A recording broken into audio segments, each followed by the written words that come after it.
अस्सलाम वालेकुम। आप सबको खुश आमदीद। आज हम मीम एन का कंप्लीट नावल पढ़ने वाले हैं जिसका नाम है लव तेरे नाल हो गया। अगर आपने अभी तक मेरे चैनल को सब्सक्राइब नहीं किया तो कर दीजिए, लाइक भी ज़रूर कीजिएगा। ये नावल शुरू करने से पहले मैं इसके कुछ हिस्से आपको सुनाऊंगी जिससे आपको अंदाज़ा हो जाएगा कि कहानी है कैसी। भागते भागते जब इसे कदमों की आवाज़ करीब सुनाई देने लगी तो जिस घर का गेट खुला नज़र आया वो इसी में दाखिल हो गई।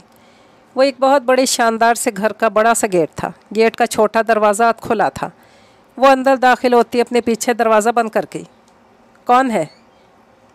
भारी मर्दाना आवाज़ पर इसकी पहले से उलझी सांसें सीने में अटक सी गईं।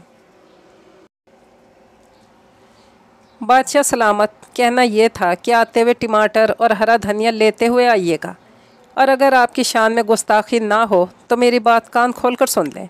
आज बाथरूम साफ़ करने की आपकी बारी है, इसलिए वक्त पे घर तशरीफ़ ले आइएगा। एक औरत चीख उठी, अरे इस सामने खड़ी घुन्नी मीसनी लड़की के साथ मुँह काला करता रहा है तुम्हारा भाई, जिसका पता इसकी माँ को चल गया और वो बेचारी सदमा लेकर इस दुनिया से ही रुखसत हो गई। ये तो थे इस नावल के कुछ हिस्से जो मैंने आपको सुना दिए। अब करते हैं बाकायदा इस नावल का आगाज़।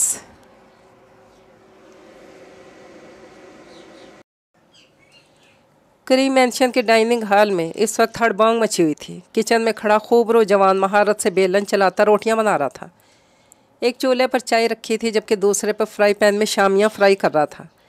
इससे पहले कि वो तवे से रोटी उतारता इसके कान से उजलत भरी आवाज़ टकराई, भैया जल्दी से रोटी ला दें यार। तलाल की आवाज़ पर इसने जल्दी से तवे से रोटी उतार कर चंगेर में रखी और पैन में फ्राई होती शामी को उठाकर प्लेट में रखा, और फिर दोनों चीज़ों को उठाकर चेयर पर बैठे अपने दोनों छोटे भाइयों के आगे रखा। भैया चाय। तलाल के साथ बैठे फ़हाम की फरमाइश पर ओह कहता वापस मोड़ने लगा। जब डाइनिंग हॉल में दाखिल होता आलम उसे हाथ के इशारे से बैठने का कहता, खुद चाय कपों में डालने लगा। चाय कपों में डालने के बाद वो टेबल पर ले आया जहाँ वो तीनों बैठे सहरी कर रहे थे। ये था क्रीम मैंशन के डाइनिंग हॉल का मंजर, जहाँ चारों भाई आलम करीम, तालिम करीम, फ़हाम करीम और तलाल करीम रमज़ानुल मुबारक की पहली सहरी कर रहे थे। चूँकि इनके वालिदैन अब्बास करीम और फरीहा अब्बास का एक हादसे में इंतकाल हो गया था और कोई बहन भी नहीं थी, इसलिए घर में कुछ सिनफ़े नाजुक भी मौजूद ना थी। बड़े से घर में 4 भाई ही थे बस। सबसे बड़ा आलम बाप के बिज़नेस को कामयाबी से आगे बढ़ा रहा था और छोटे भाइयों को बाप बनकर पाल रहा था। इससे छोटा तालिम यूनिवर्सिटी का तालिब इल्म था। इससे छोटा फ़हाम यूनिवर्सिटी का तालिब इल्म था, जबकि सबसे छोटा तलाल कॉलेज का स्टूडेंट था। भैया आमलेट में नमक कम है। तलाल की शिकायत पर तालिम ने गर्दन मोड़कर काट खाने वाली नज़रों से इसे देखा। एक चुटकी नमक कम होने से तुम्हारा आमलेट फीका तो नहीं पड़ जाएगा? गज़ब खुदा का, जवान जहान खूबरू लौंडे की जवानी रुल रही है यहाँ किचन में, और तुम्हें नमक की पड़ी है? Like seriously? तलाल की शिकायत पर तालिम को तो जैसे सख्त ही हो गया था। चुटकी भर नमक की कीमत तुम क्या जानो तालिम बाबू? भला फ़हाम साहब की ज़ुबान को कौन लगाम डाल सकता था? साइलेंस प्लीज़, सहरी का वक्त ख़त्म होने वाला है बस। आलम की संजीदा आवाज़ पर सब तेज़ी से तमीज़ का मुजाहिरा करते सहरी करने लगे। जब सब सहरी कर चुके तो आलम और तालिम बर्तन समेटने लगे, जबकि तलाल और फ़हाम टेबल साफ़ करने लगे। अज़ानें शुरू हुई तो चारों ने वज़ू करके मस्जिद का रुख किया। नमाज़ पढ़ के वापस आने के बाद चारों अब किचन के दरवाजे में खड़े थे। सवाल ये था कि बर्तन कौन धोएगा? भैया आप जाएँ, हम मैनेज कर लेंगे। वो तीनों यकजुबान होकर आलम से बोले तो अबरूज खा कर रह गया। Are you sure? आलम के सवाल पर वो तीनों तेज़ी से इस बात में सर हिला के तो वो ओके कहता वहाँ से अपने कमरे में चला गया। अब वहाँ खड़े तीनों अफराद एक दूसरे को घूर रहे थे। मेरा कोई ज़ैज ब्रो, और मुझे अपनी नींद की कुर्बानी देकर इसकी तैयारी करनी है, तो इसलिए मेरी तरफ से तो मासरत। तालम का उज़ल तो तैयार था और मेरी भी बहुत इंपॉर्टेंट प्रेजेंटेशन है आज जिसकी तैयारी करनी है मुझे, इसलिए आज मेरी तरफ से भी सॉरी यार। फ़हाम ने भी अपनी मजबूरी बताई तो तलाल बेचारगी से अपने दोनों बड़े भाइयों को देखने लगा। भैया आप दोनों जानते हैं मैं इस वक्त क्या सोच रहा हूँ? इसके सवाल पर इन दोनों ने इस बात में सर हिलाया। हाँ हम जानते हैं, तुम यही सोच रहे होगे कि हम दोनों की मसरूफियत की वजह से तुम्हें बर्तन धोने पड़ेंगे अब। तालिम ने कहा तो तलाल ने नफ़ी में सर हिलाया। नहीं, मैं ये नहीं सोच रहा, बल्कि ये सोच रहा हूँ कि आखिर ऐसा क्या गुनाह कर बैठा जो आप दोनों जैसे खुदगर्ज भाई मिले मुझे। जाएं आप दोनों, धो लूँगा मैं अकेला ही सब बर्तन। खफकी से कहता वो किचन में दाखिल हुआ तो तालिम और फ़हाम एक नज़र एक दूसरे को देखते अगले ही पल तेज़ी से तलाल पर झपटे। हमारा शेर तो खफा ही हो गया। हम तो बस मजाक कर रहे थे यार, साथ मिलकर बर्तन भी धोएंगे और सफाई भी करेंगे। भाइयों के होते तो टेंशन क्यों लेता है, हम तो तुम्हें तंग कर रहे थे बस। कुछ देर बाद किचन से आती हंसी मजाक की आवाज़ पर आलम मुस्करा दिया। वो दीवानावर भागती जा रही थी, पैरों में कनकल चुभ रहे थे, लहू लुहान पैर चलने से इनकारी थे, पर इज्जत जाने का खौफ रुकने नहीं दे रहा था। वो पीछे मुड़कर देखे बगैर भागती ही चली जा रही थी। भागते भागते जब इसे कदमों की आवाज़ करीब सुनाई देने लगी तो जिस घर का गेट खुला नजर आया उसी में दाखिल हो गई। वो एक बहुत बड़े शानदार से घर का बड़ा काला गेट था। गेट का छोटा दरवाज़ा अध खुला हुआ था। वो अंदर दाखिल होती अपने पीछे दरवाज़ा बंद कर गई। कौन है? भारी मर्दाना आवाज़ पर इसकी पहले से उलझी सांसें सीने में अटक सी गईं। तालिम और फ़हाम बाहर वॉक करने निकले थे, इसलिए बाहर का दरवाज़ा खुला हुआ था। आलम बाहर लॉन में ही वॉक कर रहा था जब खटके की आवाज़ आई। इसे लगा दोनों भाई वापस आ गए, पर दोनों भाइयों की जगह वहाँ कोई लड़की थी, वो भी बहुत बुरी हालत में। वो लड़की अपने पीछे दरवाज़ा बंद किए खड़ी हाँप रही थी। इसके पुकारने पर मज़ीद काँपने लगी। आलम ने अपने कदम इसकी तरफ बढ़ाए तो खौफ से थर थर काँपती दोनों हाथ मुँह पे जमा गई। हाथ मुँह के आगे से हटाओ लड़की। कड़कती हुई आवाज़ ने इसके थके हुए असाबों पर हमला किया तो वह होश व हवास से बेगाना होती चली गई। इससे पहले कि वह लहरा कर गिरती, आलम बौखला कर तेज़ी से इसे दोनों बाजुओं से थाम गया। ऐन इसी वक्त गेट का छोटा दरवाज़ा दोबारा खुला और वहाँ से तालिम और फ़हाम नमूदार हुए। अस्तग़फिरुल्लाह, ये मेरी गुनाहगार आँखें कैसा मंजर देख रही हैं। हमारे बिग बी की बाहों में एक नाजुक अंदाम हसीना। ये अल्फाज जिसकी ज़ुबान से अदा हुए थे वो था फ़हाम, द ग्रेट फ़हाम। बात तुम्हारी 16 आने खरी है। तुम्हारी आंखें हैं तो गुनाहगार, पर इस वक्त बिल्कुल सही मंजर देख रही हैं। हमारे बिग बी की बाहों में वाकई एक नाजुक हसीना मौजूद है। फ़हाम के बाद तालिम के फजूल गोई ने आलम का दिमाग घुमा के रख दिया। शट अप यू बोथ, इसको आकर समझाओ जो मेरे गले पड़ गई है। आलम इन दोनों को लताड़ता हुआ बोला तो दोनों ने जल्दी से अपने दांत अंदर करते शराफत का मुजाहिरा करना चाहा। भैया, ये आपके गले लगी, मेरा मतलब पड़ी हैं, तो आप ही कुछ सोचें ना कि कैसे संभालना है। वैसे ये है कौन? बोलते बोलते फ़हाम की ज़ुबान फिर से फिसलने लगी, जिसे आलम की घोरी ने रास्ते पर लाया। पता नहीं, मैं बाहर वॉक कर रहा था, यकदम ये अंदर आई। मैंने पूछा कौन है तो बेहोश होकर गिरने लगी। मैंने थाम लिया। आलम के बताने पर दोनों ने इस बात में सर हिलाया। मेरे ख्याल में हमें इसे अंदर ले जाना चाहिए, ऐसे दरवाजे पर खड़े होकर मुज़ाकरात करना ठीक नहीं। तालिम की बात पर आलम ने सर हिलाया। ज़िंदगी में पहली बार तालिम करीम ने कोई अकल की बात की है। फ़हाम की बात पर तालिम ने सख्त घोरी से नवाजा। आलिम ने झिझकते हुए इस अनजान वजूद को बाहों में उठाकर घर के अंदरूनी हिस्से का रुख किया। इन दोनों भाइयों ने भी इसकी पैरवी की। गेस्ट रूम में पहुंचकर आलम ने इसे बेड पर लिटाया और इस पर ब्लैंकेट ओढ़ाया, क्योंकि इसके वजूद से दुपट्टा नदारत था। कपड़े भी जगह जगह से फटे हुए थे। भैया, क्या हम इन्हें यहाँ रखकर ठीक कर रहे हैं? ये सवाल दरवाजे के पास खड़े तलाल की तरफ से आया था। भैया की जान, हम सिर्फ इनकी मदद करने की कोशिश कर रहे हैं। इस हालत में हम इन्हें घर से बाहर तो नहीं फेंक सकते ना, बाकी ये होश में आ जाएं फिर ही कुछ पता चल सकेगा। आलिम की बात पर तीनों भाइयों ने इस बात में सर हिलाया। भैया, इनके फेस से बाल पीछे करके देख लूँ प्लीज़, मुझे देखना है कि ये कैसी हैं। इनके बाल कितने प्यारे हैं ना, क्या ये ख़ुद भी इतनी प्यारी हैं? वैसे आप मुझे घूरे मत, ये मेरी आपी हैं, मैं आपी समझ कर तारीफ़ कर रहा हूँ। तलाल कमरे में जलते नाइट बल्ब की रोशनी में नज़र आते इस अजनबी लड़की के लंबे स्याह बालों और दमकती रंगत की तारीफ़ में रत्बुल लिसान था। जब भाइयों की घोरी पर फौरी तौर पर सफाई पेश कर दी। चेहरा इसलिए नहीं देख सके थे कि इसके बाल इसका चेहरा ढांप गए थे। बुरी बात तलाल, इन्हें रेस्ट करने दो, चलो सब सो जाओ, सुबह सहरी के लिए भी उठना है फिर। आलम इन सब से कहता एक आखिरी नज़र इस अजनबी हसीना पर डालकर सबसे पहले ख़ुद कमरे से निकला। फिर इन तीनों के निकलने के बाद कमरे का दरवाज़ा बंद करता ख़ुद भी अपने कमरे की तरफ बढ़ गया।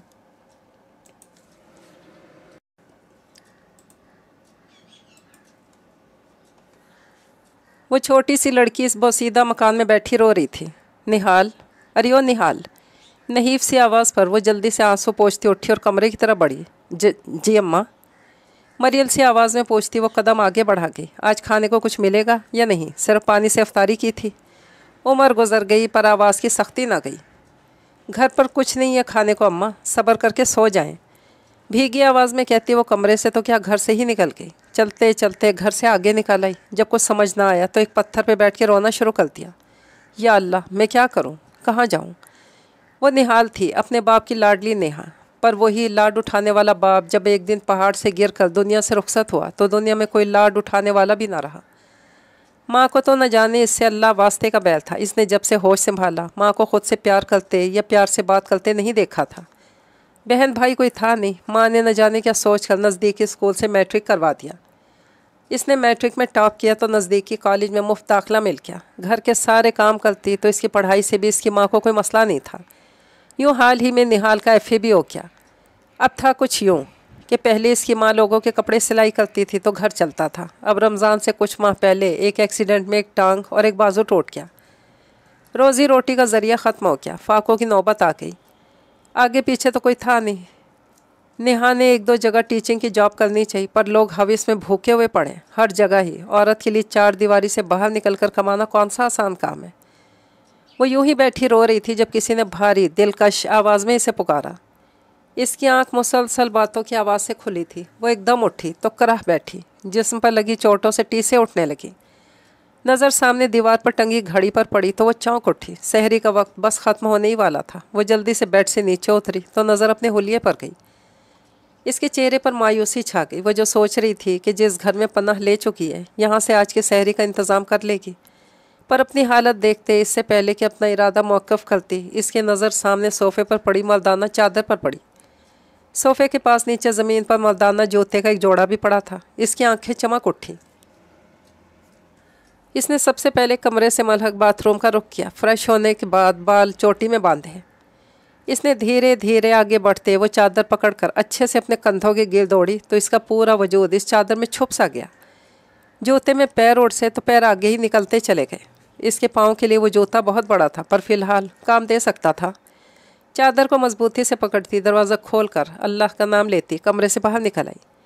एक तरफ से मर्दाना आवाज़ें आ रही थीं। आवाज़ों का ताक़ुब करती वो एक बड़े कमरे की तरफ आ गई जहाँ चार मर्द बैठे सहरी कर रहे थे। वो चारों हल्की फुल्की बातें करते सहरी कर रहे थे जब फ़हाम एकदम सीधा होकर बैठा। भैया! इसकी पुकार पर कोई भी मुतवज्जा ना हुआ। भैया सुन ले यार, और तुम भी सुनो छोटू। वो अब के ज़ोर देकर बड़े दोनों से बोला, साथ ही तलाल को भी आवाज़ दे ली। फ़हाम, कभी तो चुप करके सहरी कर लिया करो, हर वक्त फजूल बोलते रहते हो तुम। बस। आलम की संजीदा आवाज़ पर तालिम और तलाल ने दांत न कोसे। अच्छा ना भैया, बस एक बात। अब के मिन्नत भरे लहजे में बोला। अच्छा बोलो, हम सुन रहे हैं। मीठी लस्सी का गिलास उठाते तालिम ने इसे इजाज़तनामा सौंपा। क्या कभी आप में से किसी ने इस धरती पर हूर देखी है? इसने नहायत संजीदगी से अपना सवाल पेश किया। इसके सवाल पर आलम और तलाल ने इसे ऐसे देखा जैसे कोई अजूबा देख लिया, जबकि तालिम ने ज़ोर और शोर से इस बात में सर हिलाया। हाँ, मैंने देखी है, बहुत दफ़ा। लंगूर की बगल में हूर। तालिम ने जिस कदर पुरजोश होकर जवाब दिया था, इस कदर ज़बरदस्त घोरी से तीनों भाइयों ने इसे नवाजा। क्या हो गया भाई? हूर की बगल में लंगूर हो या लंगूर की बगल में हूर, एक ही बात है। ज़रा सी अदला बदली ही तो की है बस। वो अपनी बात की सफाई पेश करता मुसलसल आलम की कुर्सी के पीछे देख रहा था, जहाँ वो कन्फ्यूज़ खड़ी दोनों हाथों की उंगलियों को आपस में उलझा रही थी। पर मैंने इस धरती पर, बल्कि अपने होम स्वीट होम में ही देखी है एक हूर। इसके तसलसल से एक ही तरफ देखने पर तीनों भाइयों की गर्दनें में कान के अंदाज में उसी तरफ घूमी थी जहाँ वो रात वाली अजनबी लड़की खड़ी थी, और फिर आलम के अलावा बाकी सबकी गर्दनें वहीं जम कर रह गई थी। सहरी करो, वक्त कम है, और आप भी आएँ, सहरी करें हमारे साथ। तीनों भाइयों को तंबीह करने के बाद वो संजीदगी से इसकी तरफ देखकर बोला तो वो हल्का हल्का लंगड़ा कर चलती तलाल के साथ एक कुर्सी छोड़कर बैठ गई। तो तलाल इसे सर्व करने लगा। अपने सहरी से फारिग होने के बाद आलम वहाँ से उठा और अपने कमरे की तरफ बढ़ गया। 1 मिनट में ही वो वापस आए और उस लड़की की कुर्सी से थोड़े फासले पर खड़ा हो गया। सुने आप, वो इसे किस नाम से पुकारता? आबरू।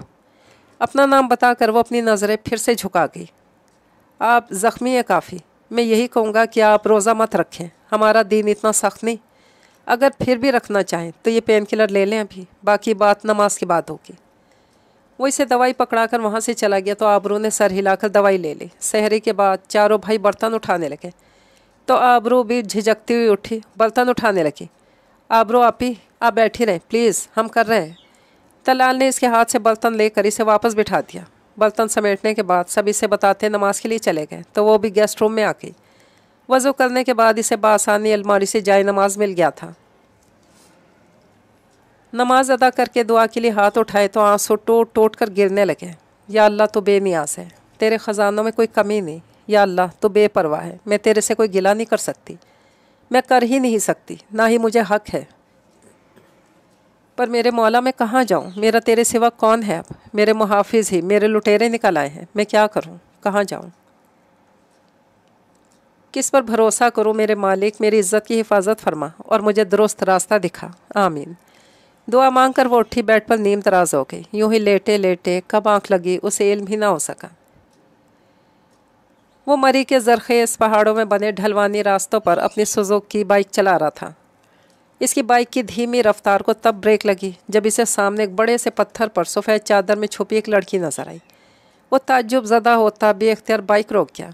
बाइक रुकने की आवाज़ पर पत्थर पर बैठी सफ़ेद चादर में छुपी इस लड़की ने गर्दन मोड़े चेहरा उठाकर इसकी जानिब देखा तो इसकी नम स्याह आंखें देखकर इसे मज़ीद हैरत हुई। न जाने कि इस जज्बे के तहत वो बाइक के एक तरफ खड़ी करता इसके करीब रखे पत्थर पे बैठ गया।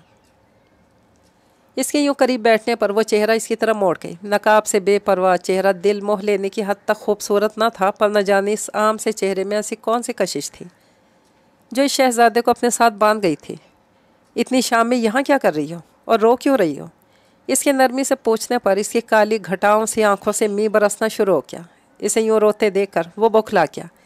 अरे अरे रो तो मत लिटिल गर्ल। वो वाकई नहीं जानता था छोटी सी लड़की क्यों रो रही है। मुझे भूख लगी है। वो रोते रोते सफ़ेद चादर के एक पल्लू से नाक साफ करती बोली तो मुकाबिल के चेहरे पर बेयकीनी के बादल छा गए। अब ये इसकी हरकत की वजह से छाए बादल या बात की वजह से ये मालूम नहीं था।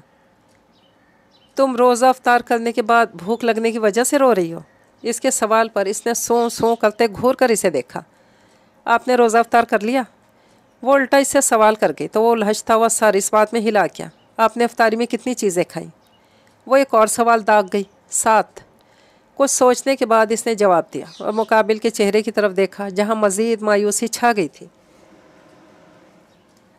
मैंने और मेरी अम्मा ने अफ्तारी में सिर्फ पानी पिया, घर में खाने के लिए कुछ नहीं।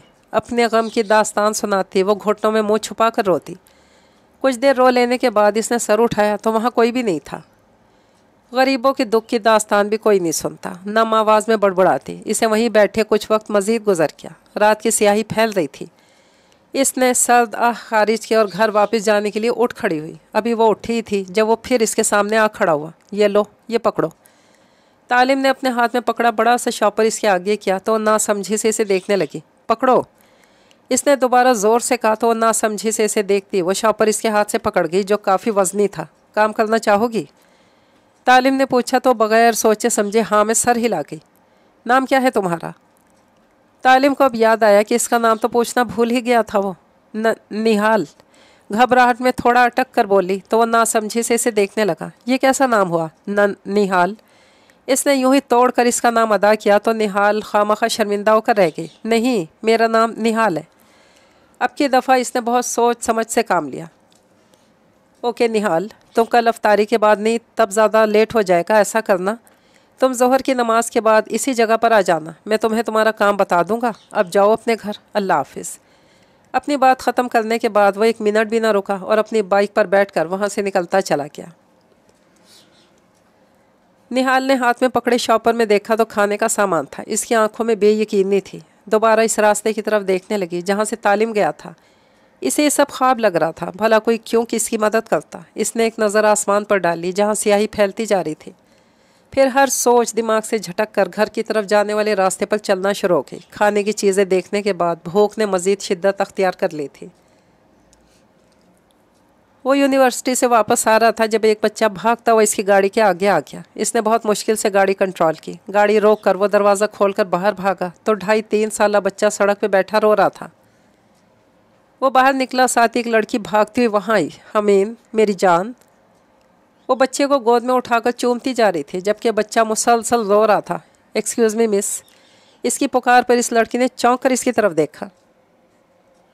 इसके चेहरे की तरफ देखते फ़हाम खो सा गया। वो बहुत खूबसूरत थी। गज़ाली आँखें, छोटी सी नाक, छोटे से गुलाबी होंठ और भरे भरे गाल, सुर्ख सफ़ेद रंगत। सबसे ज़्यादा जिस चीज़ ने फ़हाम को अट्रैक्ट किया वो थी इसके चेहरे से टपकती मासूमियत। वो बहुत मासूम सी लग रही थी। बच्चे को अपने साथ लगाकर चूमने के साथ साथ वो रोती ही चली जा रही थी। रोने की वजह से इसकी छोटी सी नाक भी सुर्ख पड़ चुकी थी। जी, वो नासमझी से उसे देखने लगी। आई थिंक हमें इसे डॉक्टर के पास ले जाना चाहिए। इसे गिरने की वजह से शायद कोई चोट लगी है, तभी इतना रो रहा है। वैसे ये है कौन? आई मीन इसकी मामा कहाँ है? एक तो फ़हाम दी ग्रेट की दराज ज़ुबान, ये मेरा बेटा है। और आप सही कह रहे हैं, मुझे वाकई से डॉक्टर के पास लेकर जाना चाहिए। इसकी पहली बात सुनते फ़हाम को तो सकता ही हो गया। वो सोच ही नहीं सकता था इतनी प्यारी सी छोटी सी नज़र आने वाली लड़की शादीशुदा एक बच्चे की माँ भी हो सकती है। इसकी फीलिंग्स पर तो जैसे किसी ने बाल्टी भर ठंडा ठार पानी फेंक दिया था। अफसोस मत कर फ़हाम, खुश हो नाशुक्र इंसान। अल्लाह ने तुझे गुनाह से बचाया। रमज़ान में बच्चियाँ देखने से गुनाह मिलता है, गुनाह। ख़ुद को तसल्ली देता वापस गाड़ी में बैठ गया। वो गाड़ी वहाँ से निकाल रहा था जब वही लड़की सड़क किनारे नजर आई। वो बच्चा इसने कंधे से लगा मुसलसल रो रहा था, जिसे संभालने के चक्कर में हलकान हो रही थी। वहाँ खड़ी वो शायद टैक्सी का इंतज़ार कर रही थी। फ़हाम गाड़ी इसके करीब ले गया। बेबी बहुत रो रहा है, आए मैं आपको हॉस्पिटल ले चलता हूँ। वैसे भी गलती मेरी है, मेरी गाड़ी के आगे आया आपका बच्चा। आ जाएं प्लीज़, इनकार मत करिएगा, मैं एक शरीफ इंसान हूँ। इसने गाड़ी का शीशा नीचा करते इस लड़की से कहा तो वो 1 मिनट के लिए कुछ सोचती हाँ में सर हिला गई। फ़हाम ने फ्रंट डोर खोला तो अपने बच्चे को लेकर फ्रंट सीट पर बैठ गई। भैया, इस दफ़ा अफ्तारी नहीं करवाएंगे हम क्या? सोफ़े के साथ टेक लगा कर नीचे ज़मीन पर बिछे कालीन पर बैठे तलाल ने सवाल किया। ज़ोहर की नमाज के बाद वो सब ड्राइंग रूम में बैठे हुए थे। तालिम और फ़हाम अपने अपने मोबाइलों में लगे हुए थे। आलम अपने ऑफिस का काम कर रहा था और तलाल अपने कॉलेज का काम। करवाएंगे बेटा, पर कुछ दिन बाद। अभी कुछ ज़रूरतमंद है मेरी नज़र में, पहले उनकी मदद करेंगे हम। हमारे हम पल्ला दोस्त अहबाब खुद से अपना पेट भर सकते हैं। उनको घर बुलाकर अफ्तारी करवाने से बेहतर यह है कि पहले इन लाचार ज़रूरतमंद लोगों की ज़रूरत पूरी की जाए, जिनका और कोई वसीला नहीं है। रोज़ा हमें गरीब की भूख का एहसास दिलाता है। हमें दुनियावी दिखावा नहीं देखना, हमें अपनी आखिरत आसान करनी है, दूसरों के लिए आसानियाँ पैदा करके। अल्लाह ने अगर हमें दिया है तो इसे पास रखने से वो ज़्यादा नहीं होगा, बल्कि इसकी ज़रूरतमंद मखलूक में तकसीम करने से इसमें बरकत पैदा होगी। हम घर पर अफ्तारी करवाने के बजाय मस्जिद में करवा देंगे, इससे ज़्यादा सवाब हासिल होगा। आलम बहुत नर्म और हलीम अंदाज में उन्हें समझा रहा था। तीनों भाई अपने अपने काम रोक कर पूरी दिल जमी से उसकी बात सुन रहे थे। आप बिल्कुल ठीक कह रहे हैं भैया। तालिम की बात पर आलम नरमी से मुस्कुरा दिया। भैया हमेशा सब कुछ ठीक कहते हैं। मेरे भैया दुनिया के बेस्ट से भी बेस्ट भैया हैं। तलाल लाट से मान भरे लहजे में बोला तो आलिम मुस्कुरा कर इसके बाल बखेर गया। नहीं तो हम सौतेले हैं क्या? हमें क्या कूड़े के ढेर से उठा कर लाया था? फ़हाम के यूँ बेयकीनी से पूछने पर आलम ने मुस्कुराहट जब्त करते नफ़ी में सर हिलाया, जबकि बाकी दोनों इसकी नौटंकी पर सर झटक गए। आलम की नज़र अचानक ड्राइंग रूम के दरवाजे पर पड़ी, जहाँ आबरू खड़ी आंखों में हसरत लिए इन चारों को देख रही थी। आलम ने चौंक कर इसके गिर्द लिपटी अपनी चादर देखी। अंदर आ जाएं। वो जो आंखों में हसरत लिए इन्हें मोहब्बत से बातें करते देख रही थी, आलम की भारी आवाज़ पर चौंक उठी। जी मैं? वो एकदम पजल हो गई। इतने मर्दों में जी आप? फ़हाम उसी के अंदाज में बोला तो आलम ने इसे सख्त घोरी से नवाजा, जिस पर वो सर पे हाथ फेर कर रह गया। वो धीरे धीरे कदम उठाती आगे बढ़ी और आलम के इशारे पर सामने पड़े सिंगल सोफे पर टिक गई। आप कहाँ से आई हैं और यहाँ तक क्यों और कैसे पहुँची? मुझे सब कुछ सच सच सुनना है। आलम ने संजीदा आवाज़ में 2 टोक अल्फाज में हुक्म सुनाया तो वह हलक तर करती इस बात में सर हिलाकर बोलना शुरू हो गई। आबरू हाशिम, सैयद हाशिम और सितारा हाशिम की अकलौती औलाद थी, जिसे उन्होंने बहुत लाड से पाला था। मामा पापा आप लोग जल्दी आइएगा, मैं आप लोगों के बगैर इतने दिन नहीं रह सकती, जानते हैं ना आप। आबरू हाशिम के बाजू में अपना बाजू डाले लाड से बोली तो वो हंसते हुए इसका माथा चूम के, हम जानते हैं हमारा बच्चा हमारे बगैर इतनी देर नहीं रह सकता, पर मेरी जान हम अल्लाह के घर जा रहे हैं, हमें खुशी खुशी रुख्सत करो। अगर आपके पेपर्स ना होते तो कभी आपको अकेला ना छोड़ कर जाते, पर अल्लाह के घर से हमारा बुलावा है, हमें तो जाना ही है ना। वो इसे बाजुओं के घेरे में लिए बाहर की तरफ बढ़े। वह दोनों मियाँ बीवी उम्रे के लिए जा रहे थे। आबरू के पेपर्स थे, इसीलिए वो अपने चचा के घर रुक रही थी। भाई साहब, कर दी ना गैरों वाली बात। अकेली कहाँ है आबरू बेटी, हम सब हैं ना इसके साथ। आप इसे किसी गैर के पास नहीं छोड़कर जा रहे जो यूँ परेशान हो रहे हैं। बिल्कुल मुतमईन होकर जाएं आप, आबरू अपने घर में ही है। क्यों आबरू बेटी? मुस्कुराकर शिकवा करते आखिर में आबरू से पूछने लगे तो आबरू मुस्कुराकर हाँ में सर हिला गई। थोड़ी देर बाद आबरू से मिलते वो एयरपोर्ट की तरफ रवाना हो गए। आबरू चलो कहीं बाहर चलते हैं, रूहान ने लाउंज में बैठी आबरू से कहा तो नफ़ी में सर हिला गई। सॉरी रूहान, मुझे अपने पेपर्स की तैयारी करनी है, एक्सक्यूज़ मी प्लीज़। कन्नी कतरा कर निकल गई तो रूहान लब भींच कर रह गया। ये लड़की हर बार रूहान को इनकार करके इसकी अना को ठेस पहुंचा जाती थी। मैं इसके चाचू का बेटा हूँ, कोई गैर थोड़ी हूँ जो इसको खा जाऊँगा। ऐसा रूहान का कहना था, लेकिन आबरू ने रूहान की लाख कोशिश के बावजूद इसे कभी लिफ्ट नहीं करवाई। वो अभी से ही अपने मामा पापा को मिस कर रही थी। कमरे में आकर इसने किताब पकड़ी और सोफे पर बैठ गई। पढ़ते पढ़ते कब आँख लगी इसे पता ही नहीं चला। इसकी आंख मुलाजमा के झंझोड़ने पर खुली। गज़ब हो गया बीबी जी, गज़ब हो गया। अरे आपका तो सब कुछ ही ख़त्म हो गया जी। मुलाजमा रोती बैन कर रही थी। आबरू इसके यूँ रोने पर घबरा उठी। क्या हो गया, इस तरह रो क्यों रही हो? मेरा क्या ख़त्म हो गया? ना समझी से पूछती इसका चेहरा देखने लगी। एयरपोर्ट जाते हुए रास्ते में एक एक्सीडेंट में आपके वालिदैन और ड्राइवर का इंतकाल हो गया है जी। मैयतों को घर लाया जा रहा है, आप यतीम हो गई बीबी जी। मुलाजमा की बात पर धड़ धड़ करके सातों आसमान एक साथ उसके सर पे टूट पड़े। क्या बकवास कर रही हो, होश में तो हो। वो इस पे दहाड़ी, सोफे से अपना दुपट्टा पकड़ा और कमरे से बाहर भागी। सीढ़ियाँ उतरते इसके पैर लरज रहे थे। इतने में से एम्बुलेंस का सायरन सुनाई दिया। धड़कते हुए दिल के साथ लाउंज में आई तो इसके चचा बैठे रो रहे थे। रूहान की आंखें भी नम थी। इसे देखकर इसके चचा उठे और इसे गले लगाकर रोने लगे। सब्र करो मेरी बच्ची, सब्र करो, वो अल्लाह से इतनी उम्र लिखवा कर आए थे। चचा, वो इसे साथ लगाकर दिलासे दे रहे थे। इसका दिमाग साएं साएं कर रहा था। इतनी देर में डेड बॉडीज़ को लाउंज में ले आया गया। वो लरसते कदमों से आगे बढ़ी।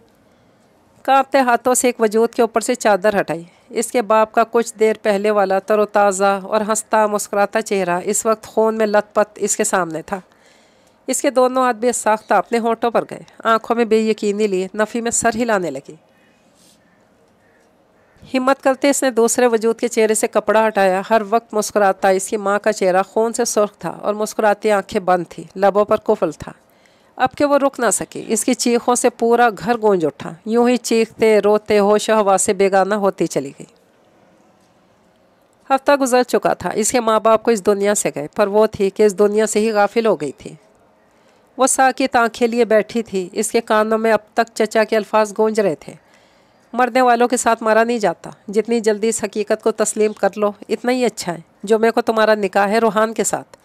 अपने जहन को तैयार कर लो अच्छे से, इनकार की कोई गुंजाइश नहीं। चचा के दो टोक अल्फाज इसके कानों में गूंज रहे थे। माँ बाप की वफ़ात के बाद जिस तरह चचा सख्त दिल होकर अपना रवैया बदल चुका था, इसने सोच लिया था वो इनकार नहीं करेगी, चुपचाप सर झुकाकर सारी ज़िंदगी गुजार देगी। इस कदर दिल बर्दाश्ता हो चुकी थी वो यूं कर भी गुजरती अगर एक भयानक हकीकत उसके सामने ना आती।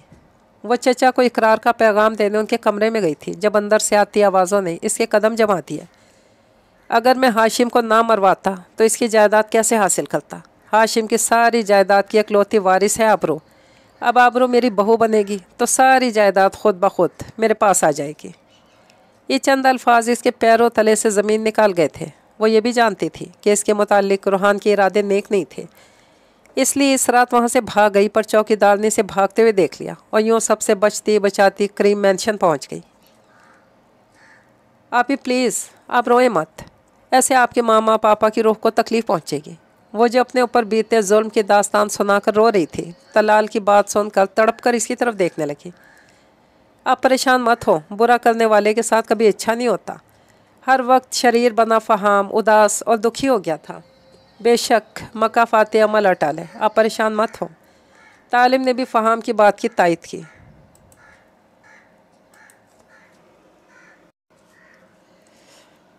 तब से खामोश बैठे आलिम ने गला खनकार कर बात का आगाज़ किया। जो कुछ भी आपके साथ हुआ बहुत बुरा हुआ और मुझ समेत हम सबको इसका बहुत अफसोस हुआ। हम आपकी मदद ज़रूर करेंगे, इन्वेस्टिगेशन करवाएंगे और असल कातिल को भी पकड़वाएंगे। आलम की बात पर आबरू ने सर उठाकर इसे देखा, जो टांग पे टांग चढ़ाए दाएं हाथ की मुट्ठी होंठों पर जमाए इसकी तरफ ही देख रहा था। आबरू को इन चारों भाइयों की आंखों में एक चीज़ मुश्तरक नज़र आई थी, इज्जत।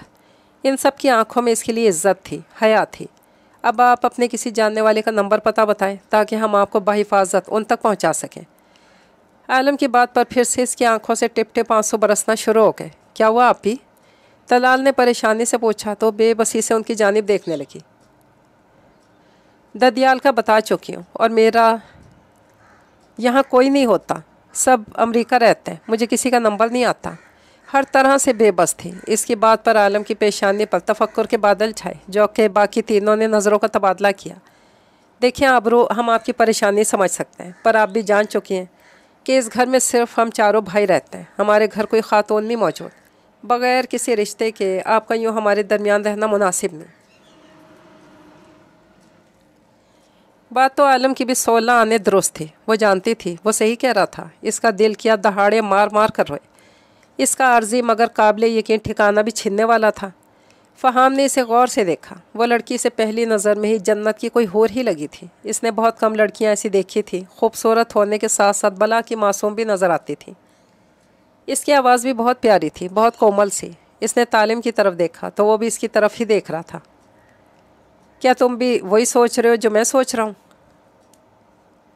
इसने चमकती आंखों से तालिम से सवाल किया तो ज़ोर और शोर से इस बात में सर हिला गया। आलम के ऑफिस में अचानक कोई मसला बन गया तो इसे इमरजेंसी में कहीं जाना पड़ गया, इसीलिए फ़ैसला फ़िलहाल ताख़ीर पा गया। आलम के जाने के बाद वो इसे याद आया कि इसने इस लड़की को ज़ोहर के बाद आने का कहा था। याद आते ही वो घर से निकल आया। अपनी सुज़ुकी बाइक पर 10 मिनट में मतलूबा जगह पर था। कल की तरह आज भी वो लड़की सफ़ेद चादर लिए एक बड़े पत्थर पर बैठी थी। इसकी बाइक की आवाज़ सुनते इसने सर उठाकर इसे देखा, फिर से सर झुका गई। अपनी बाइक रोककर एक तरफ खड़ी करता वो इसके सामने पड़े पत्थर पे बैठ गया। निहाल, यही नाम था तुम्हारा, राइट? इसके सवाल पर वो धीरे से सर हिला गई। स्कूल पढ़ी हो? एक और सवाल जिस पर वो फिर से सर हिला गई। उर्दू और इंग्लिश दोनों लिख और पढ़ लेती हूँ। इस सवाल पर फिर से सर हिला दिया। ज़ुबान है मुँह में? इसके अजीब से सवाल पर पजल होती सर हिला गई। मुँह खोल के ज़ुबान दिखाओ अपनी। इसके हुक्म पर हवन्नक बनी मुंह के साथ साथ आंखें भी खोल गई। गुड, ज़ुबान तो है तुम्हारे पास, फिर इसके इस्तेमाल पर ऐसा कौन सा ख़जाना खर्च होता है जो इसे हिला जुला नहीं रही तुम? यूं ही बेकार पड़े पड़े अगर इसको जंग लग गया तो फिर क्या करोगी? इसकी बात पर वो बुरी तरह खज्जल से हुई। मैं इस्तेमाल करती हूँ ज़ुबान। वो खज्जल होती अपनी सफाई देने की खातिर बोल पड़ी ताकि इसे इल्म हो सके कि वो ज़ुबान इस्तेमाल करती है। अरे वाह, तुम तो बोलती भी हो। वो यूँ पुरजोश होकर बोला जैसे पहली दफ़ा किसी को बोलते हुए देखा हो। अल्लाह ने ज़ुबान दी है तो बोलूँगी ही ना। अगर गूंगी होती तो कल भी ना बोलती। वो बुरा ही मान गई थी इसकी बात का। मेरा अंदाज़ा बिल्कुल ठीक नहीं था। तुम सिर्फ बोलती नहीं, ठीक ठाक बोल लेती हो। मैं तो तुम्हें ऐसी अल्लाह मियाँ की गाय समझ बैठा था। इसकी बात पर निहाल ने सर उठाकर खफकी से इसकी आंखों में झांका तो नज़रों के इस गहरे टकराव पर तालिम का दिल ज़ोरों से धड़क उठा। चुप, बिल्कुल चुप, खामोश। पिटवाएगा क्या?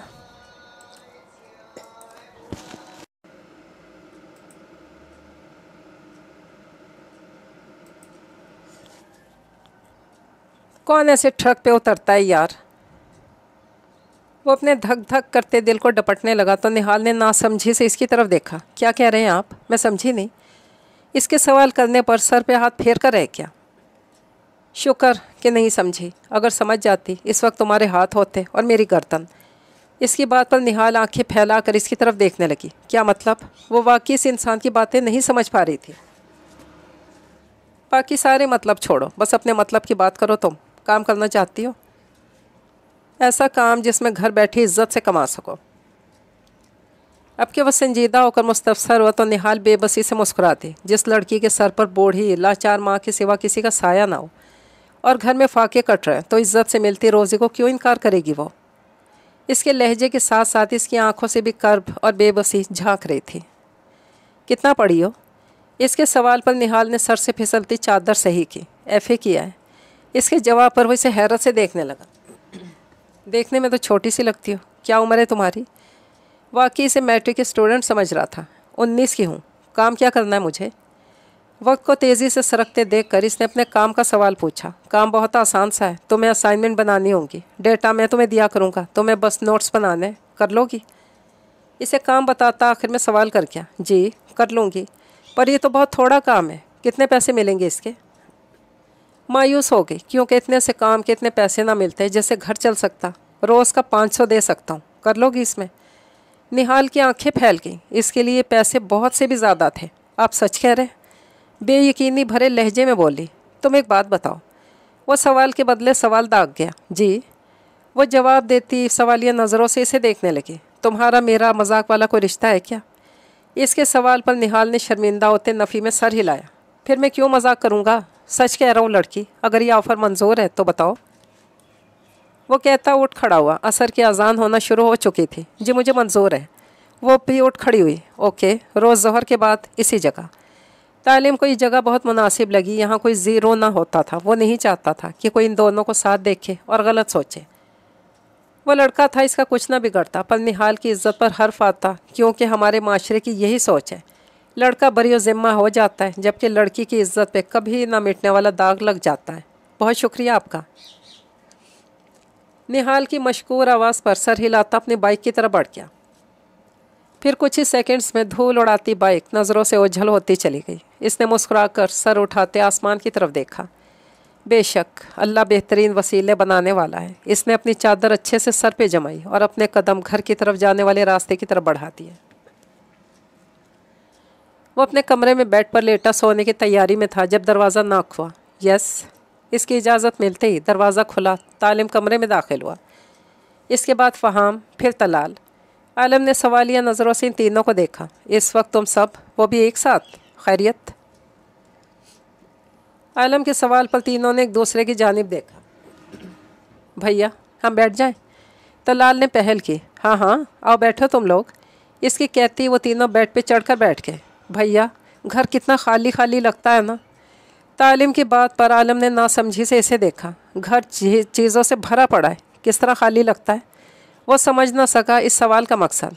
घर चीज़ों से नहीं, इंसानों से भरा और बसा करता है।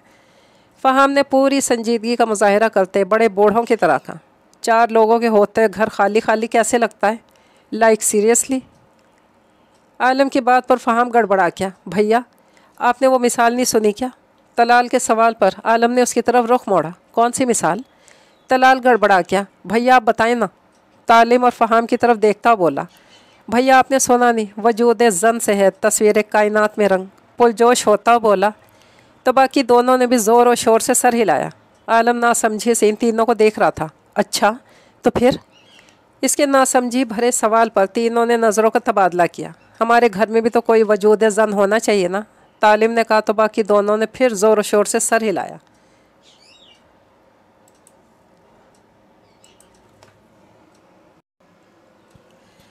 हाँ ना, सोचें भैया, जब कोई लड़की होगी हमारे घर तो हमारे घर भी लाल, नारंगी, सुर्ख, हरे, नीले, पीले आंचल लहराते नजर आया करेंगे।